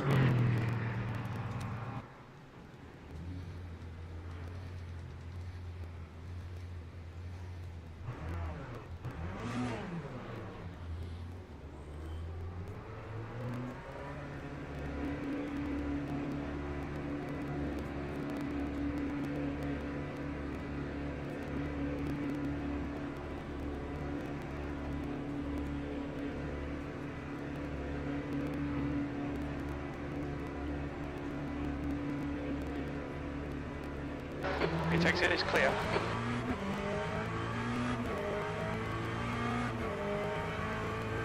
The brake temperatures are low. We need to get some heat into them.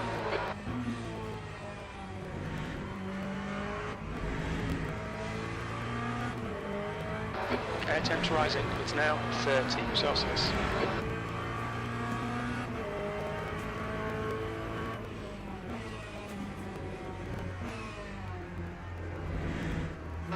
Okay, Clay, there's a faster car approaching.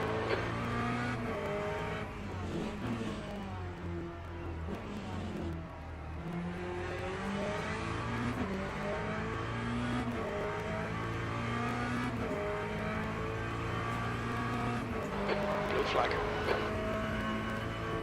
Yellow flag, caution.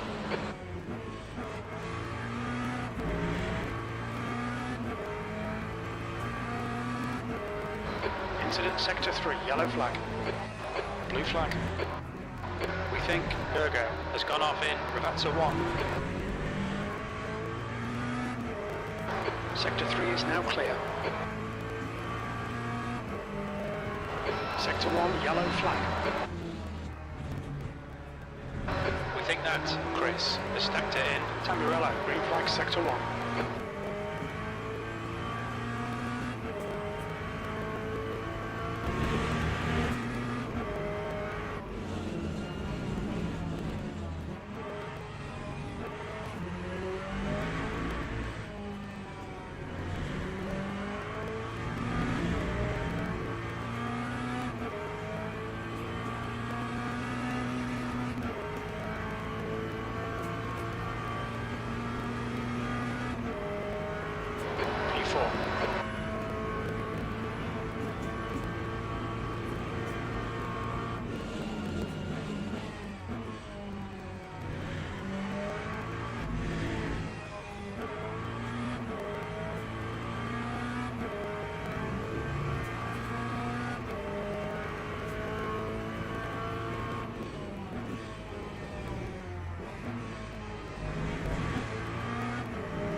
Watch the track limits.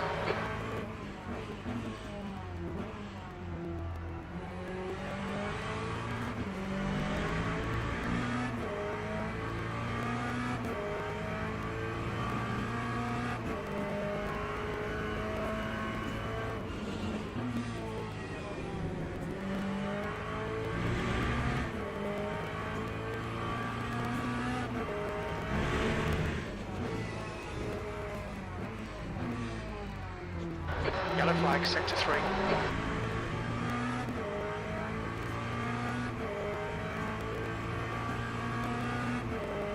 We can see Chris has crashed in Acqua Minerale.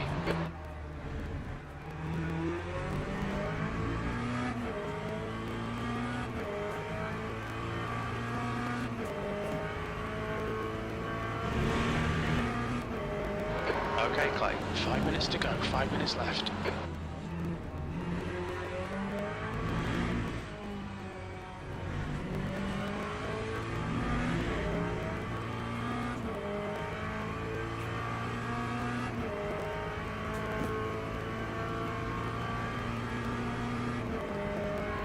Sector 2's green.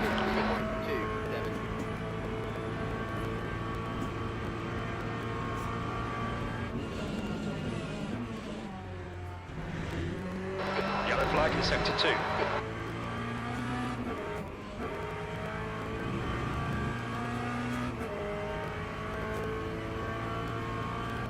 Green flag, sector 2.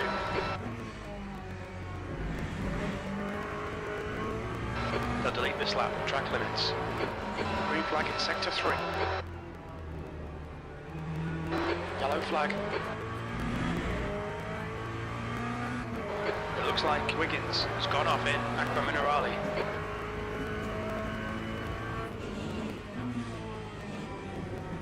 Green flag, sector 2. Yellow flag in sector 3. We think that Bernard has gone off in Variante Alta. Sector 3 is clear. The guy ahead has just done a 149.41.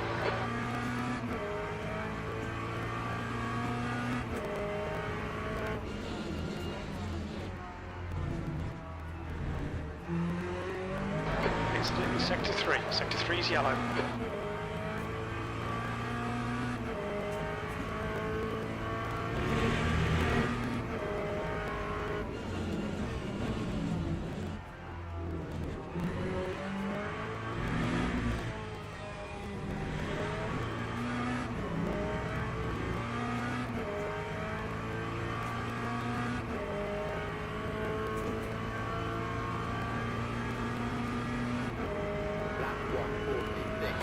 Quickest overall.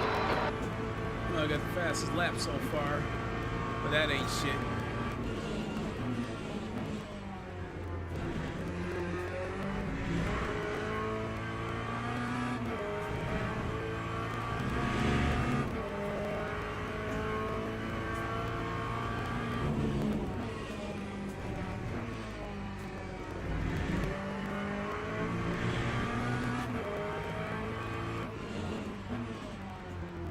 Sector 1 is quick.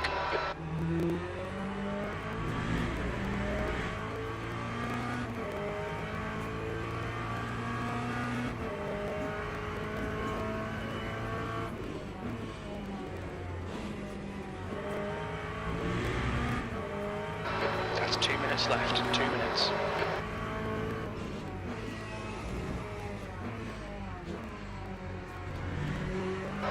Yellow flag, watch out. We think Carnby has gone off in Tosa. Incident in sector 1, yellow flag. Sector 1 is clear. Alright Clay, we need to watch the track limits. Sector 3 is green.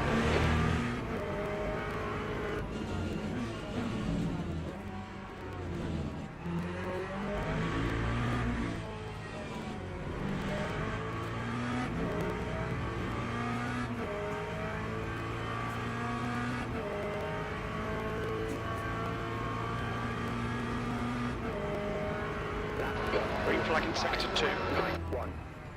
Well, Yellow there flag. it is. Hey, I had the fastest first sector and the fastest third sector. I knew I could get into the 145s. So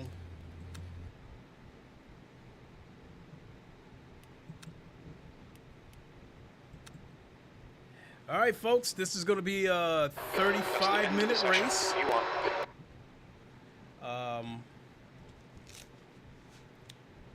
No pit stop. I do think I'll have to watch the tires a little bit, though.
Ghost Viper Racing said, "Good luck."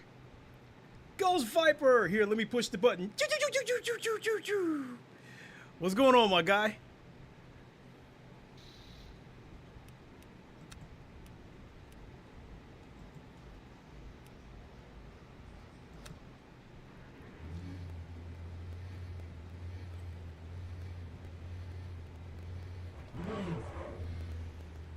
Okay, so it looks like I am ranked 10th coming in here.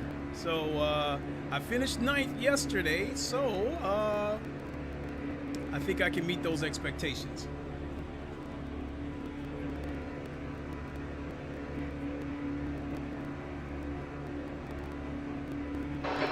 To go, 2 minutes.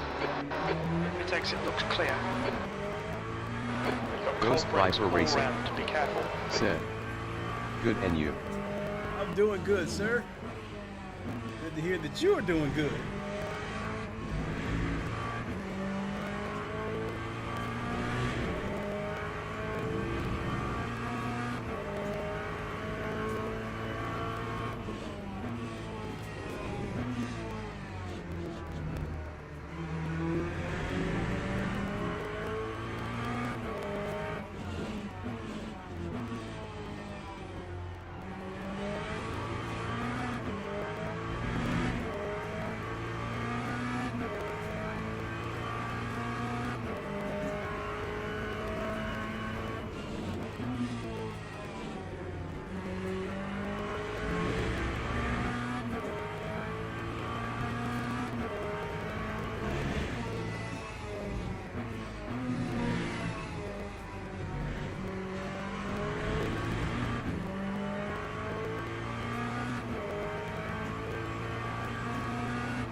Track temperature is falling. It's now 41 Celsius.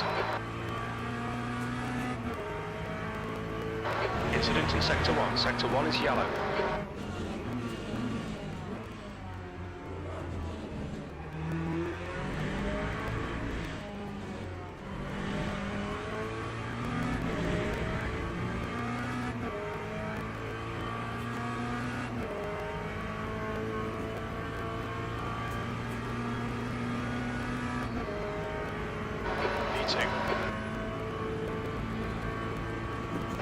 That's the end of the session, B2.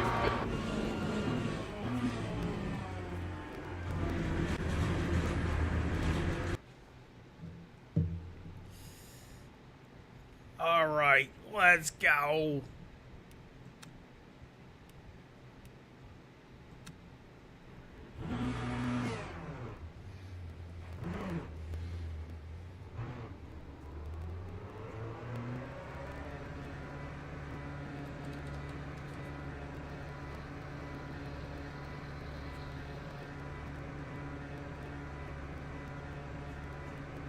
Can't see whether the light is red or green.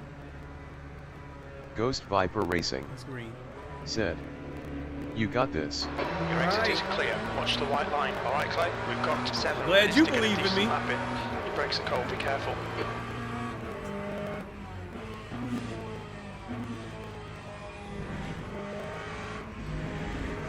Clear left.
Tenth position.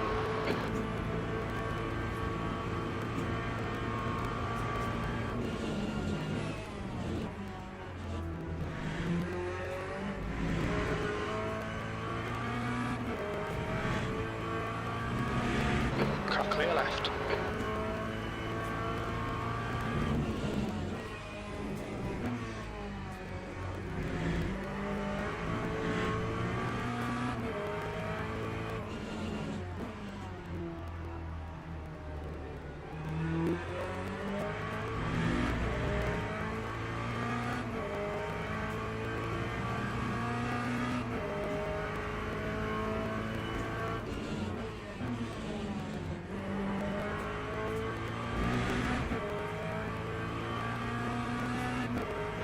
Five minutes remaining, 5 minutes left.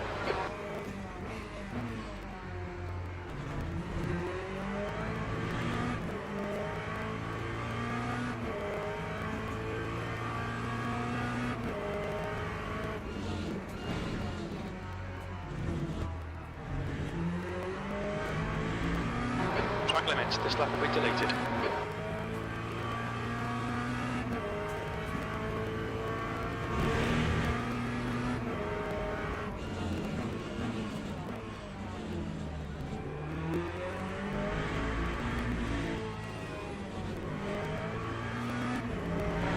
Fastest lap for crewmen, 144.91.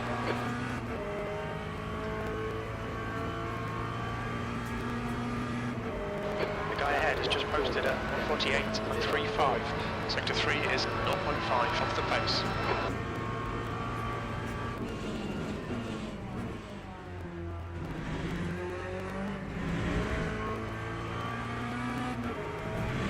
Watch the track limits, please Clay.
This lap won't count. You've cut the track.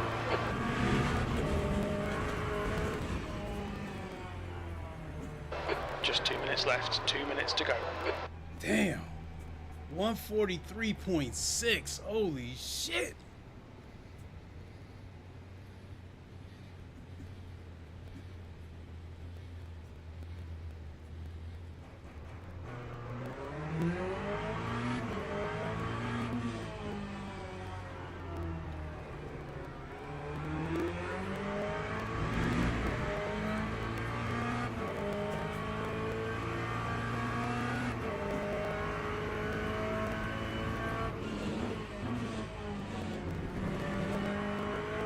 Ghost Viper Racing said, LOLGG.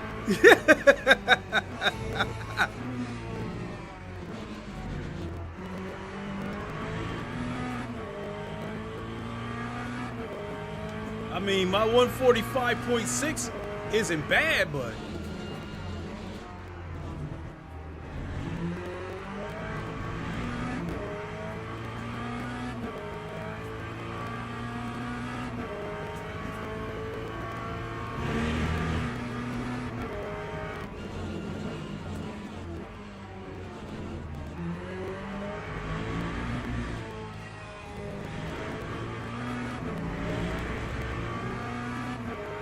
The guy ahead's last lap time is at 145.48.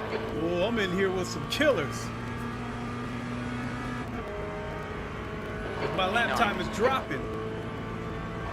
Okay, pit stop requested.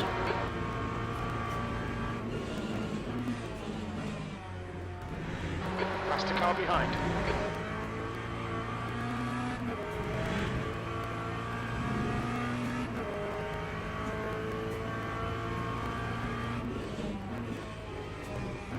That's the end of the session, P10. The pit crew is ready.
All right, respectable. 145.1. I always knew I had it in me.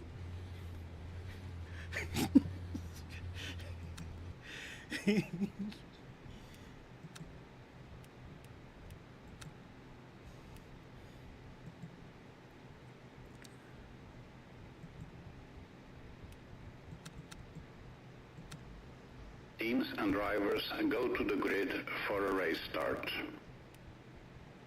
22.5, 20.6.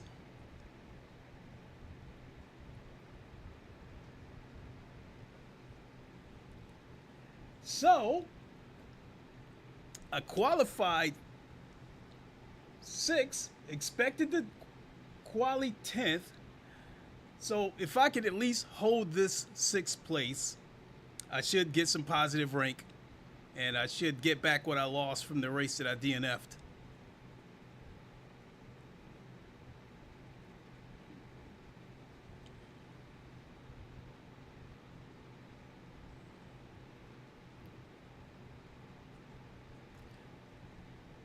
I saw that it changed a little bit. 21.1. I'm going to leave it at that 22.5 because we're in here with P3s and they're a little bit faster. So I don't know if we're going to end up doing an extra lap. So I'll just leave it there. Hans Cottoni said, good luck. Teammate, how's it going?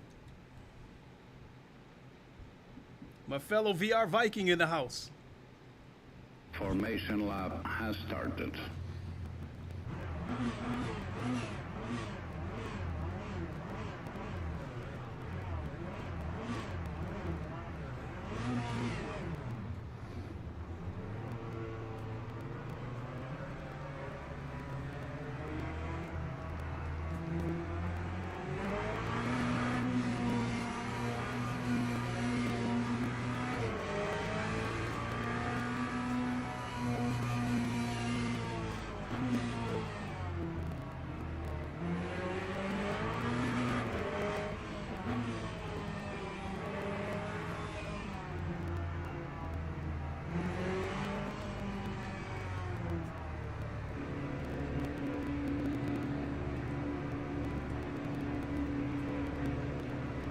Hans Cottoni said, I'm doing good.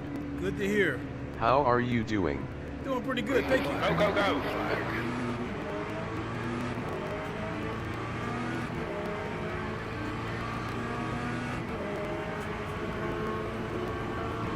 Left, clear left.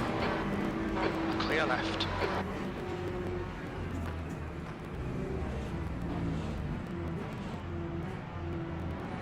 Yellow flag in sector 1. Car left, clear left. Green flag in sector 1. Clear left.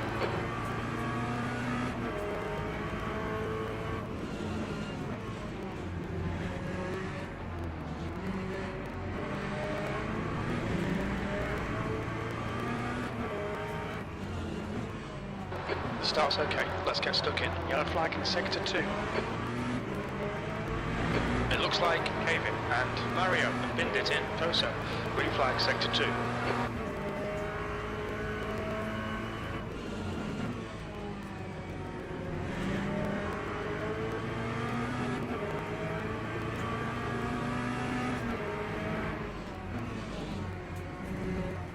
Yellow flag, keep your wits about you, mate. It looks like Vandala has binned it in. Veritella.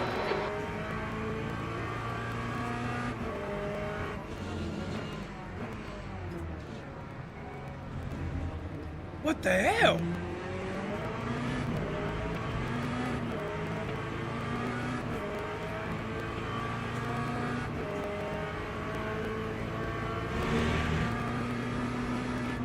Sector 3 is yellow.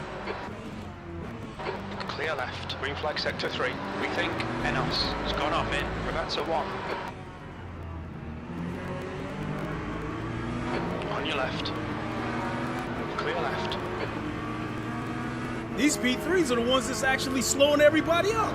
Sector 3 is yellow. Green flag in sector 2. Yellow flag in sector 1. E7. We think that Oliveira has gone off in Tamburello. Green flag in sector 1.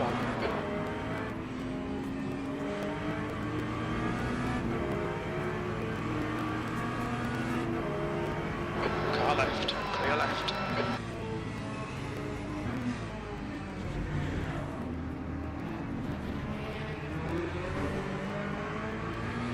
Yellow flag in sector 1, green flag in sector 3. It looks like Russell and Demon have stacked it. Sector 2 is now yellow. Yeah, these P3s are worse than hypercars. Okay, Clay, the next car is Diaz.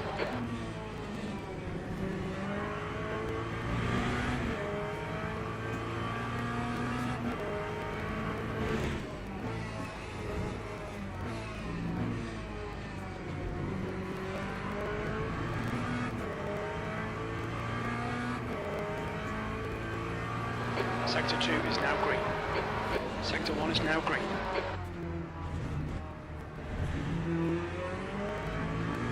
Track limits, watch those lines.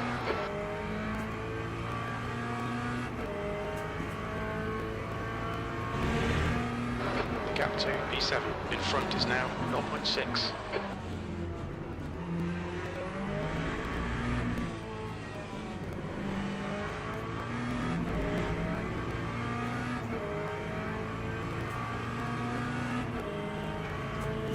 Car clear left.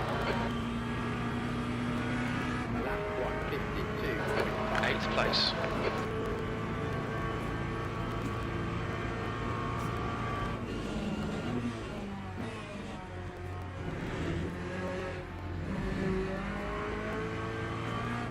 Yellow flag.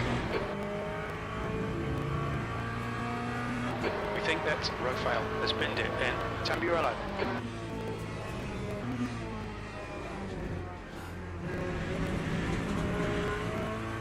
Sector 1 is green.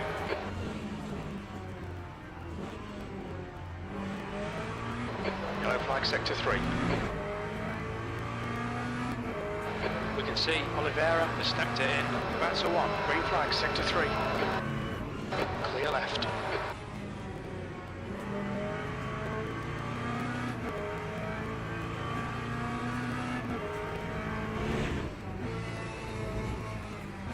Yellow flag, sector 2. We think road fail has gone off in Tosa. Sector 2 is clear. Pay attention to track limits. Please, Clay.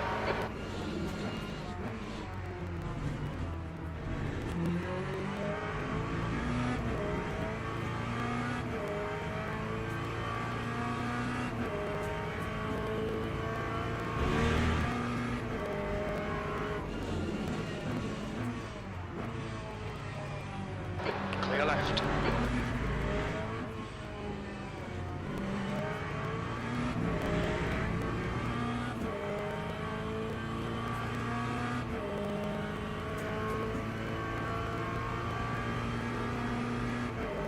Time 148.17. Sector 1 is yellow.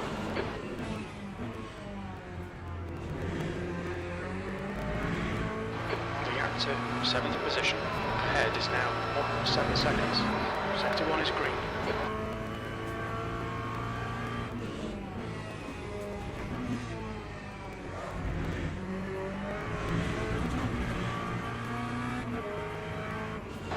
The stewards have warned us for cutting the track. Keep it between the white lines.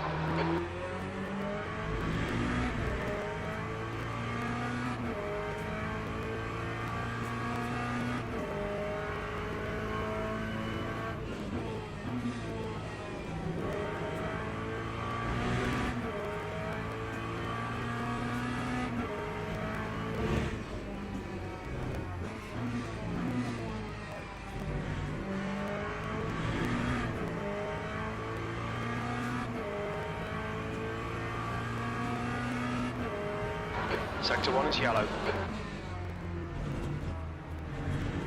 We think that Oliveira has gone off in Tamburello. Green flag sector 1. Incident in sector 3. Sector 3 is yellow. It looks like David has crashed in Variante Alta.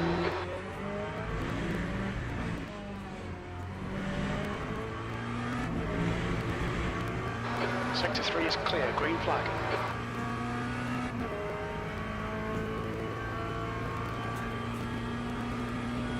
Time 146.36.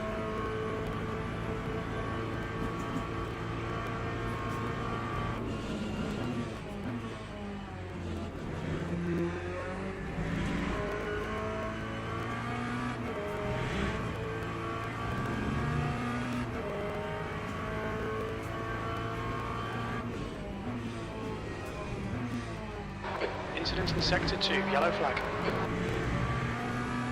We think Oliveira has crashed in Aqua Minerale. Yellow flag in sector 3. We can see Mario has gone off in Ragazza 1.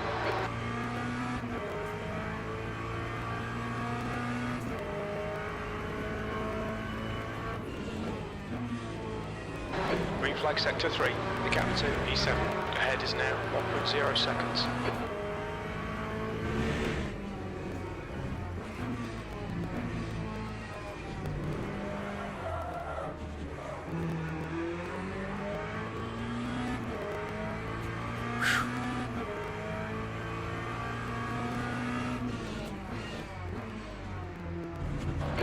spotted it in sector 1, yellow flag.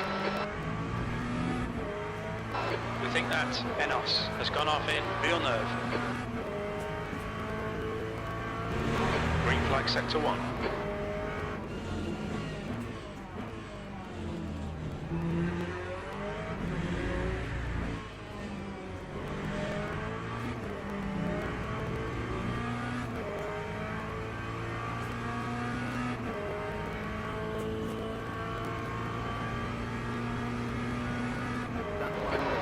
Sector 2. 0.89.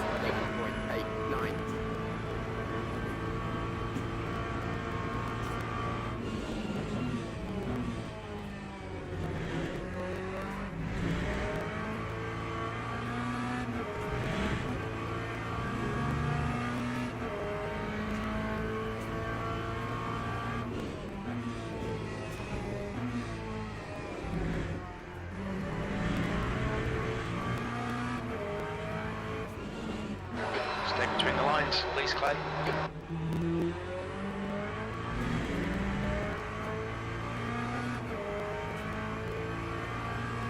Yellow flag. Green flag, sector 2. It looks like Kevin has binned it. The gap to 7th position. Ahead is now 2.0.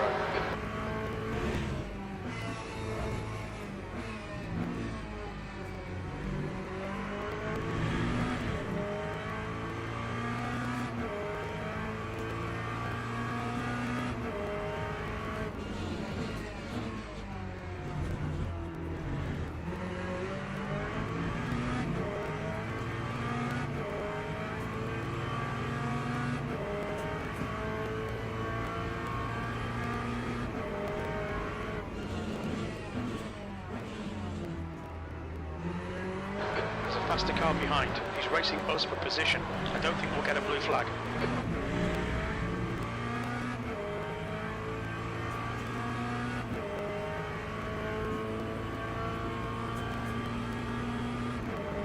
That time was a 146.13.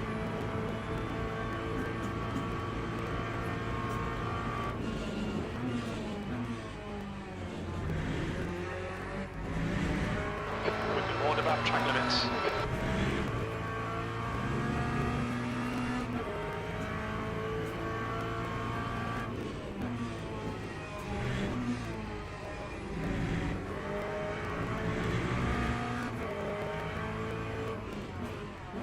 P8.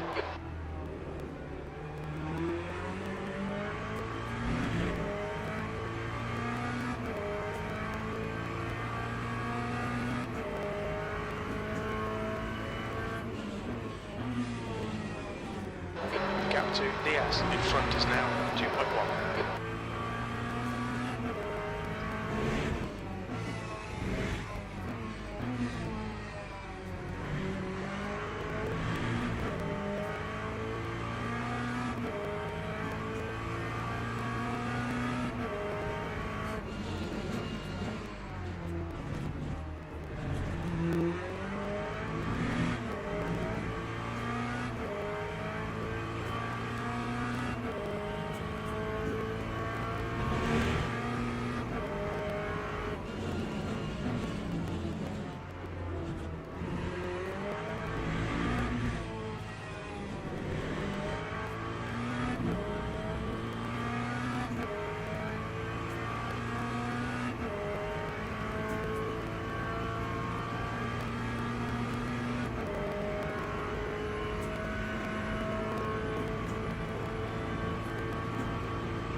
Okay, Clay.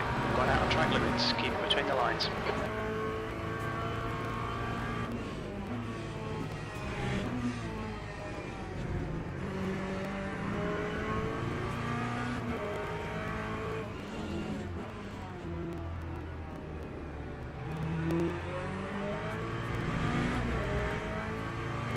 The guy in front is one lap behind.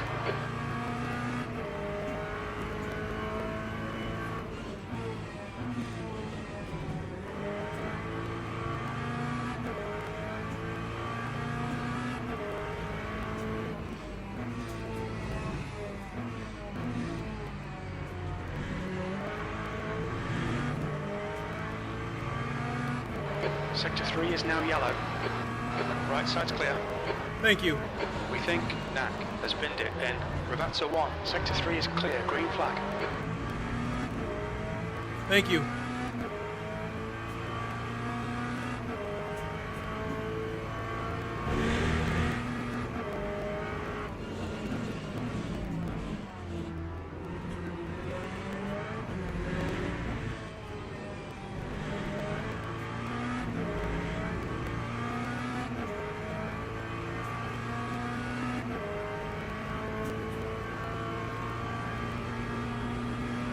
The gap to E7 ahead is now 1.5.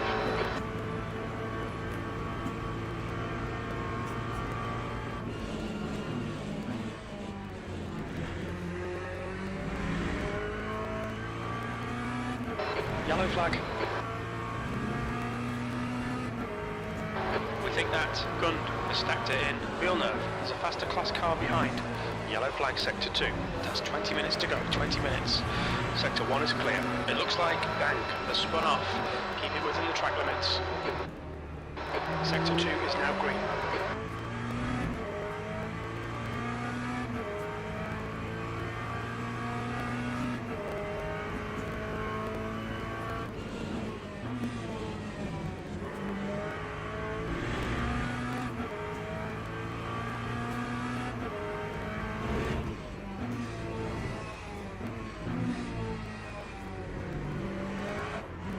Damn it.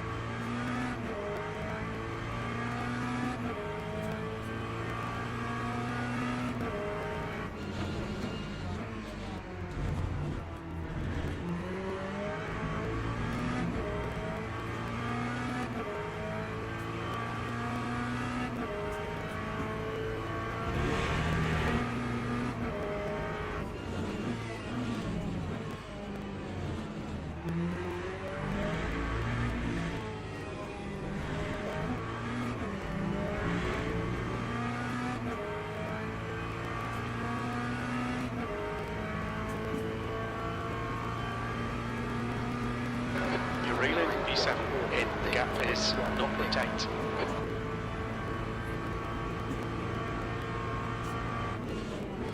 Incident in Sector 2, yellow flag. Green flag, Sector 2. We think that Agnanso has gone off in Toso.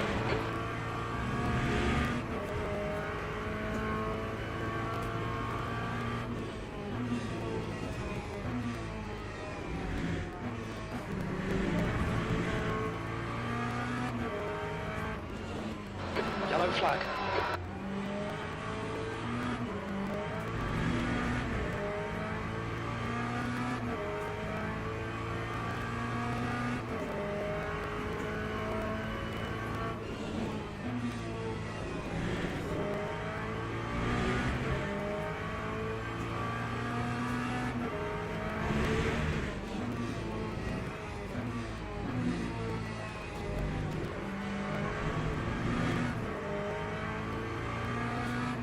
Alright Clay, we're halfway through.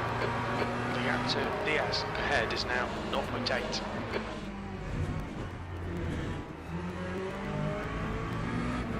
There's a group of faster cars bearing down on you. Yellow flag, Sector 1. Yellow flag, watch out. Sector 1 is now green.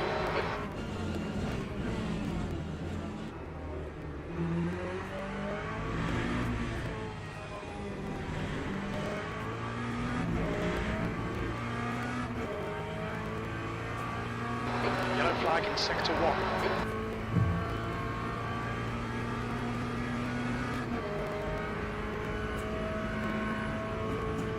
We think Maya has binned it. Car clear left. Sector 1 is green.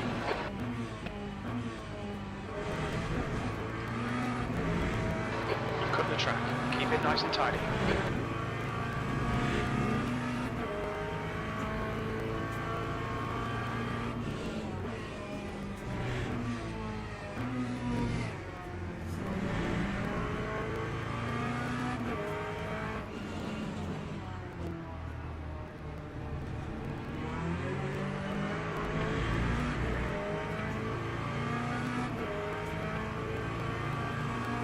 Left, clear left.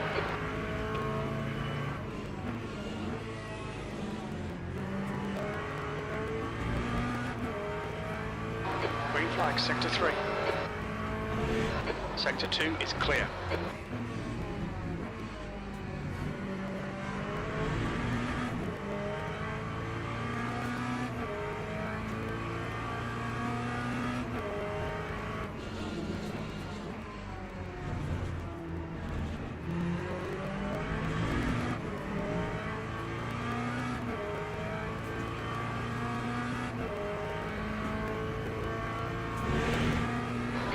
To the S ahead is increasing. It's now 2.1 seconds.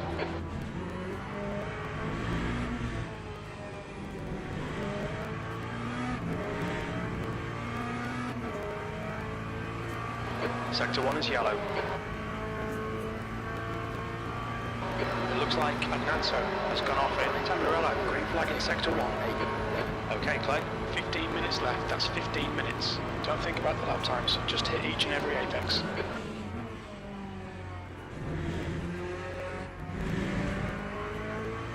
Stewards have warned us about track limits. Keep it between the lines. Yellow flag, sector 1.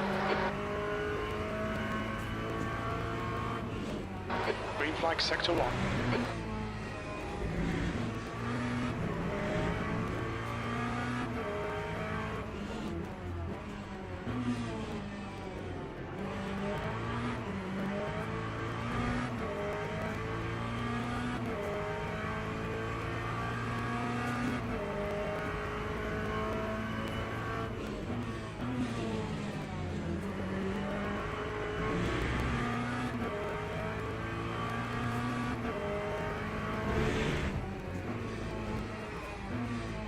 Yellow flag.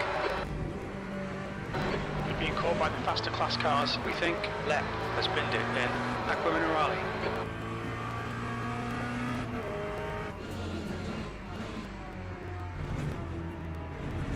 Okay, Clay, the next car is Brando.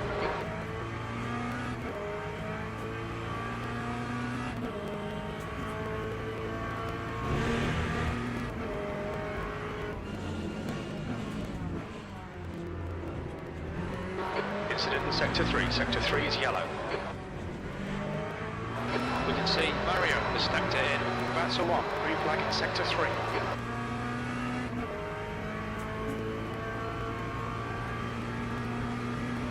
Blue flag. Sector 2 is green. The gap to Brando in front is now 0.7.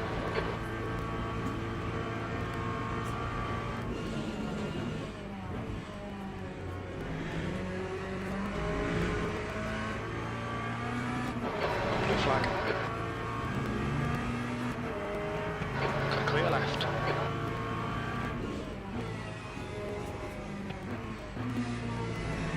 Incident in sector 1. Sector 1 is yellow.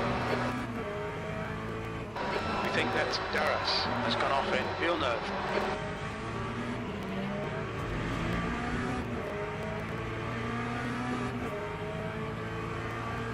Sector 2 is yellow. We think Agnanto has gone off in Aqua Minerale. Green flag in sector 2. Cut the track. Keep it nice and tight. Please, Clay. Oh!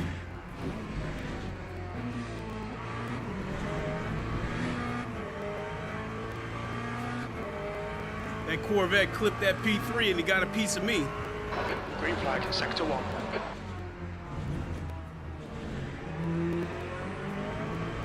These P3s are actually slowing us up.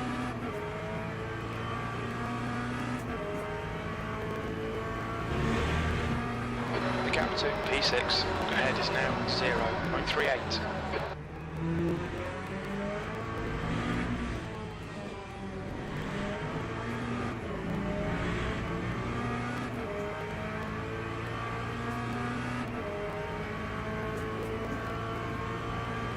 Incident in sector 1, yellow flag. Relax, focus, keep it smooth. We think Agnanto has gone off in Tamburello. Sector 1 is green. 7th position.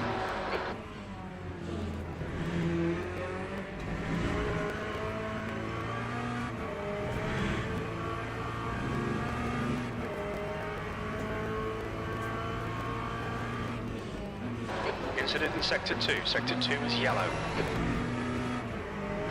It looks Looks like Ramjet has gone off and just cut the track.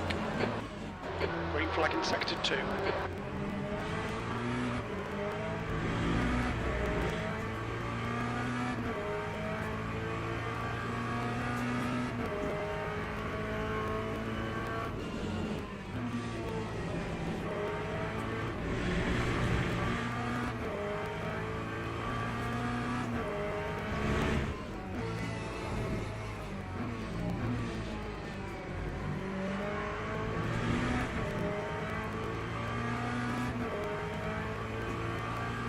Gap to Brando ahead is now 0.9.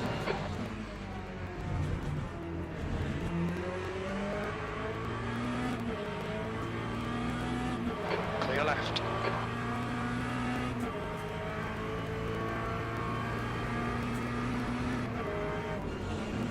Okay, Clay, 10 minutes to go. That's 10 minutes left.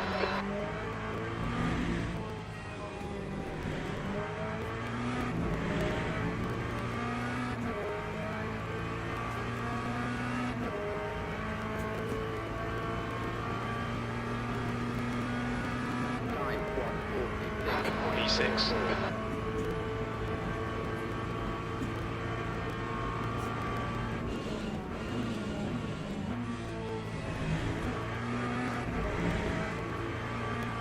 Watch those track limits.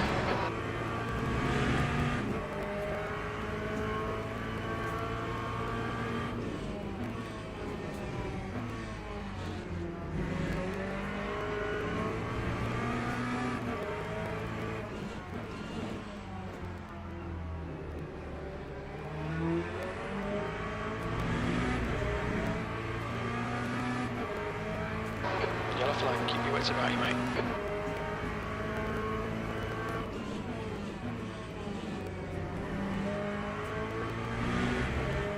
Green flag, sector 2.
No, Clay, start taking this track limit seriously.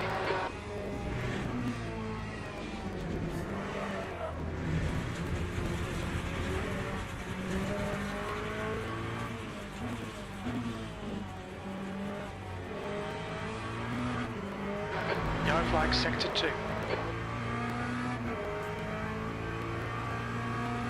Sector 2 is green.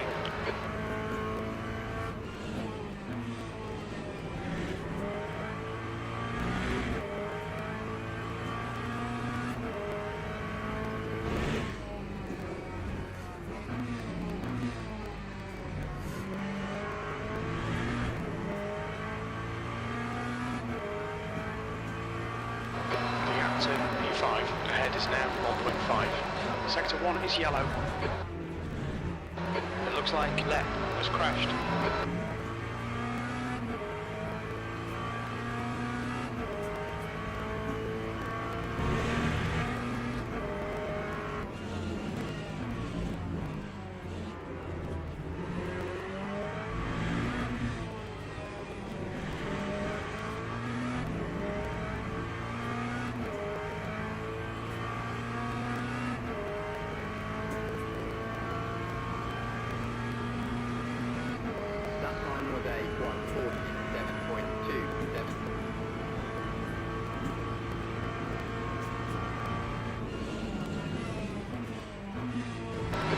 Nat, Gund has crashed in. Tamburello.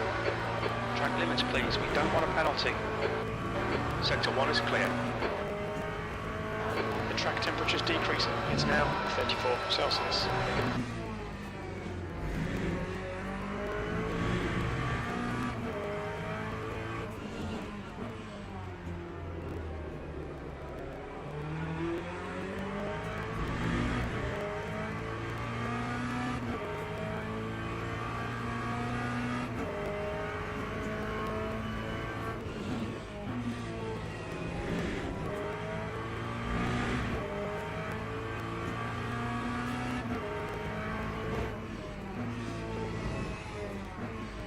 Yellow flag, sector 2.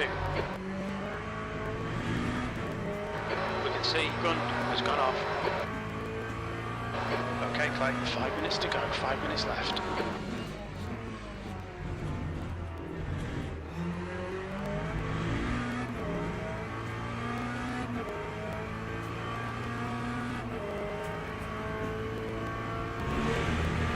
The gap to Brando in front is now 1.9 seconds.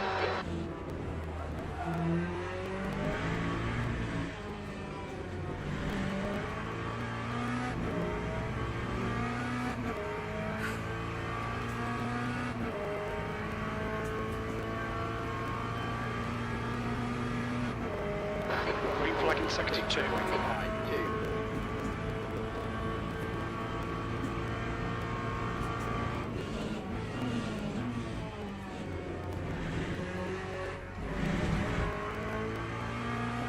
Come on, get it together, you keep cutting.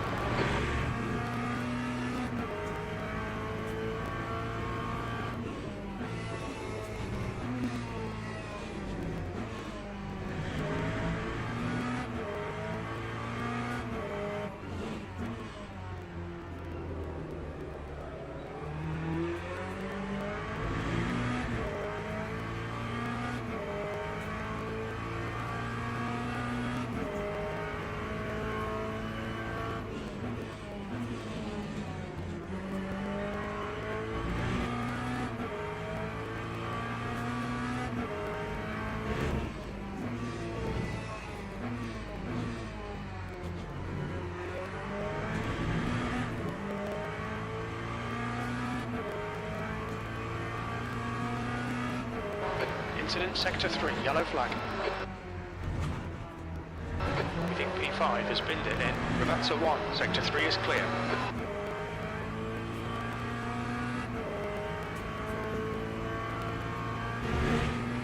The gap to P5 ahead is now 3.3 seconds.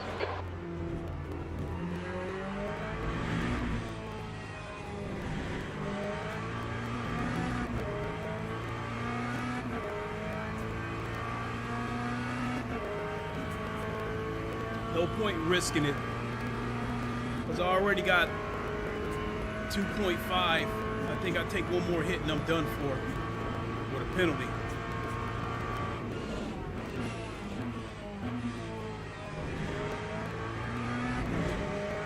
So I'll go ahead and concede the position. 6 is better than 10th.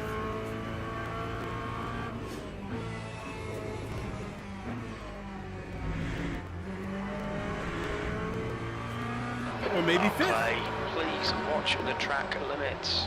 That's 2 minutes left. 2 minutes.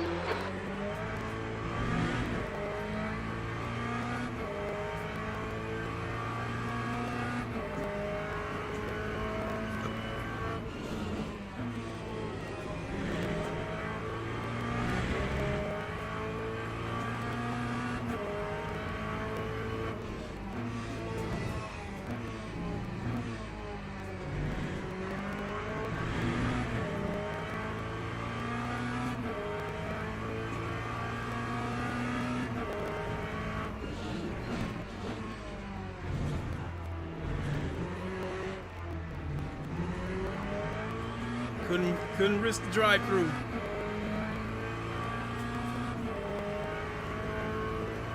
It wasn't worth it.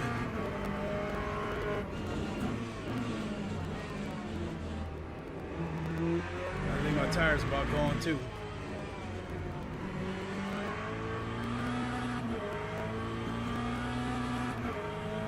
87, man. I got more tires left than I thought, but they still gone.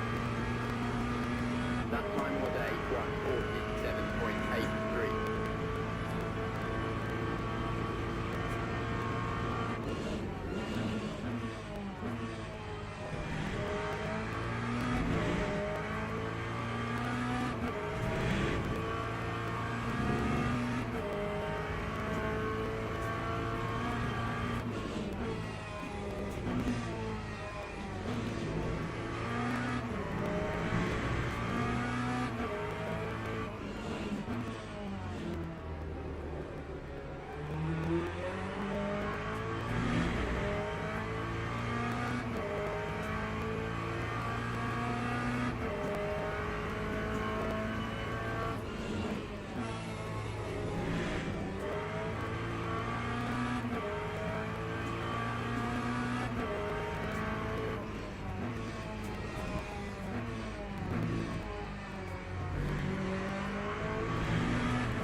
Sixth place. That's it. We're done. Oh, bad luck, Clay. Okay, pit stop requested.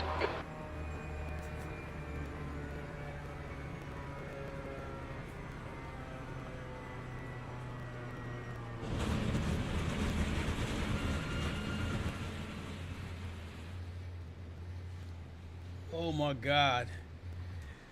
My leg and my arm.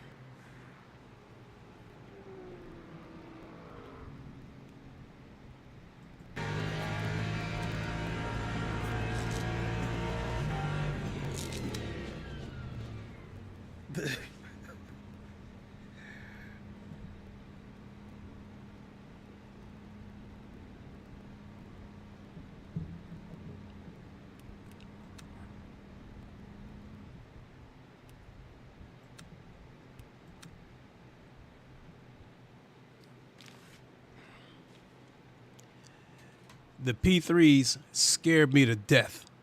They're just barely faster than the you gain driver rank.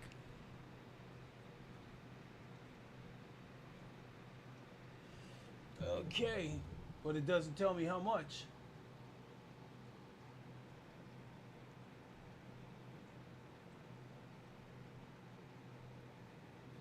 You lost to one driver with a lower driver rank. You beat 4 drivers with a higher driver rank. You lost to 2 drivers with a lower rank.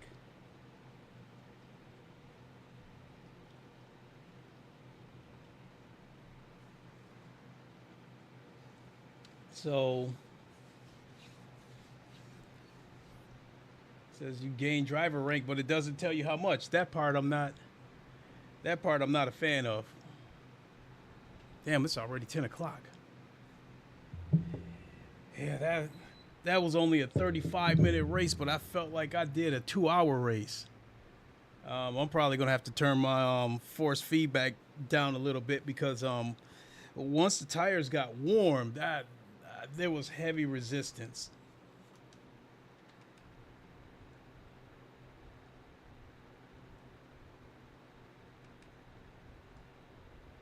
Turn that down to 40.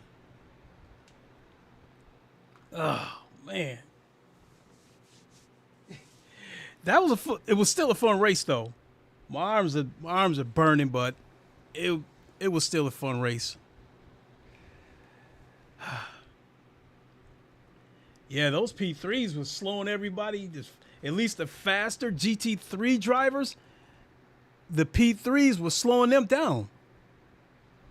I mean, I even had to flash one of them to move, and he was nice enough to move out the way.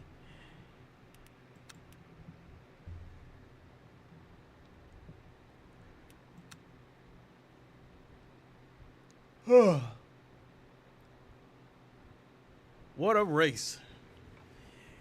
If it was Friday, I would do that race again if it was Friday. That extra 15 minutes makes a difference. Like I said, that it was a 35-minute race, but I felt like I drove for 2 hours. But it was still fun. But I think the big thing that made it feel like such a long race was how intense it was. The huge wreck at the beginning, having to steer my way around. The P3s were super unstable through the first couple of laps because I know they were still on cold tires, but those guys were not staying disciplined, keep the car on the damn track. Once things started to thin out, I didn't have to worry about the P3s all that much. But beginning of the race, oof. All right, I'm gonna close shop there. I didn't lose rank, so I will say that I ended it on a positive note.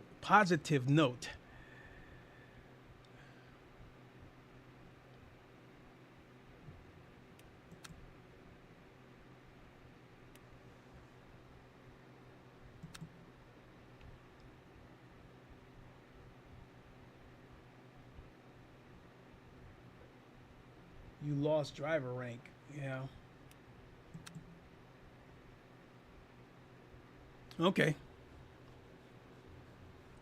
All right, folks. At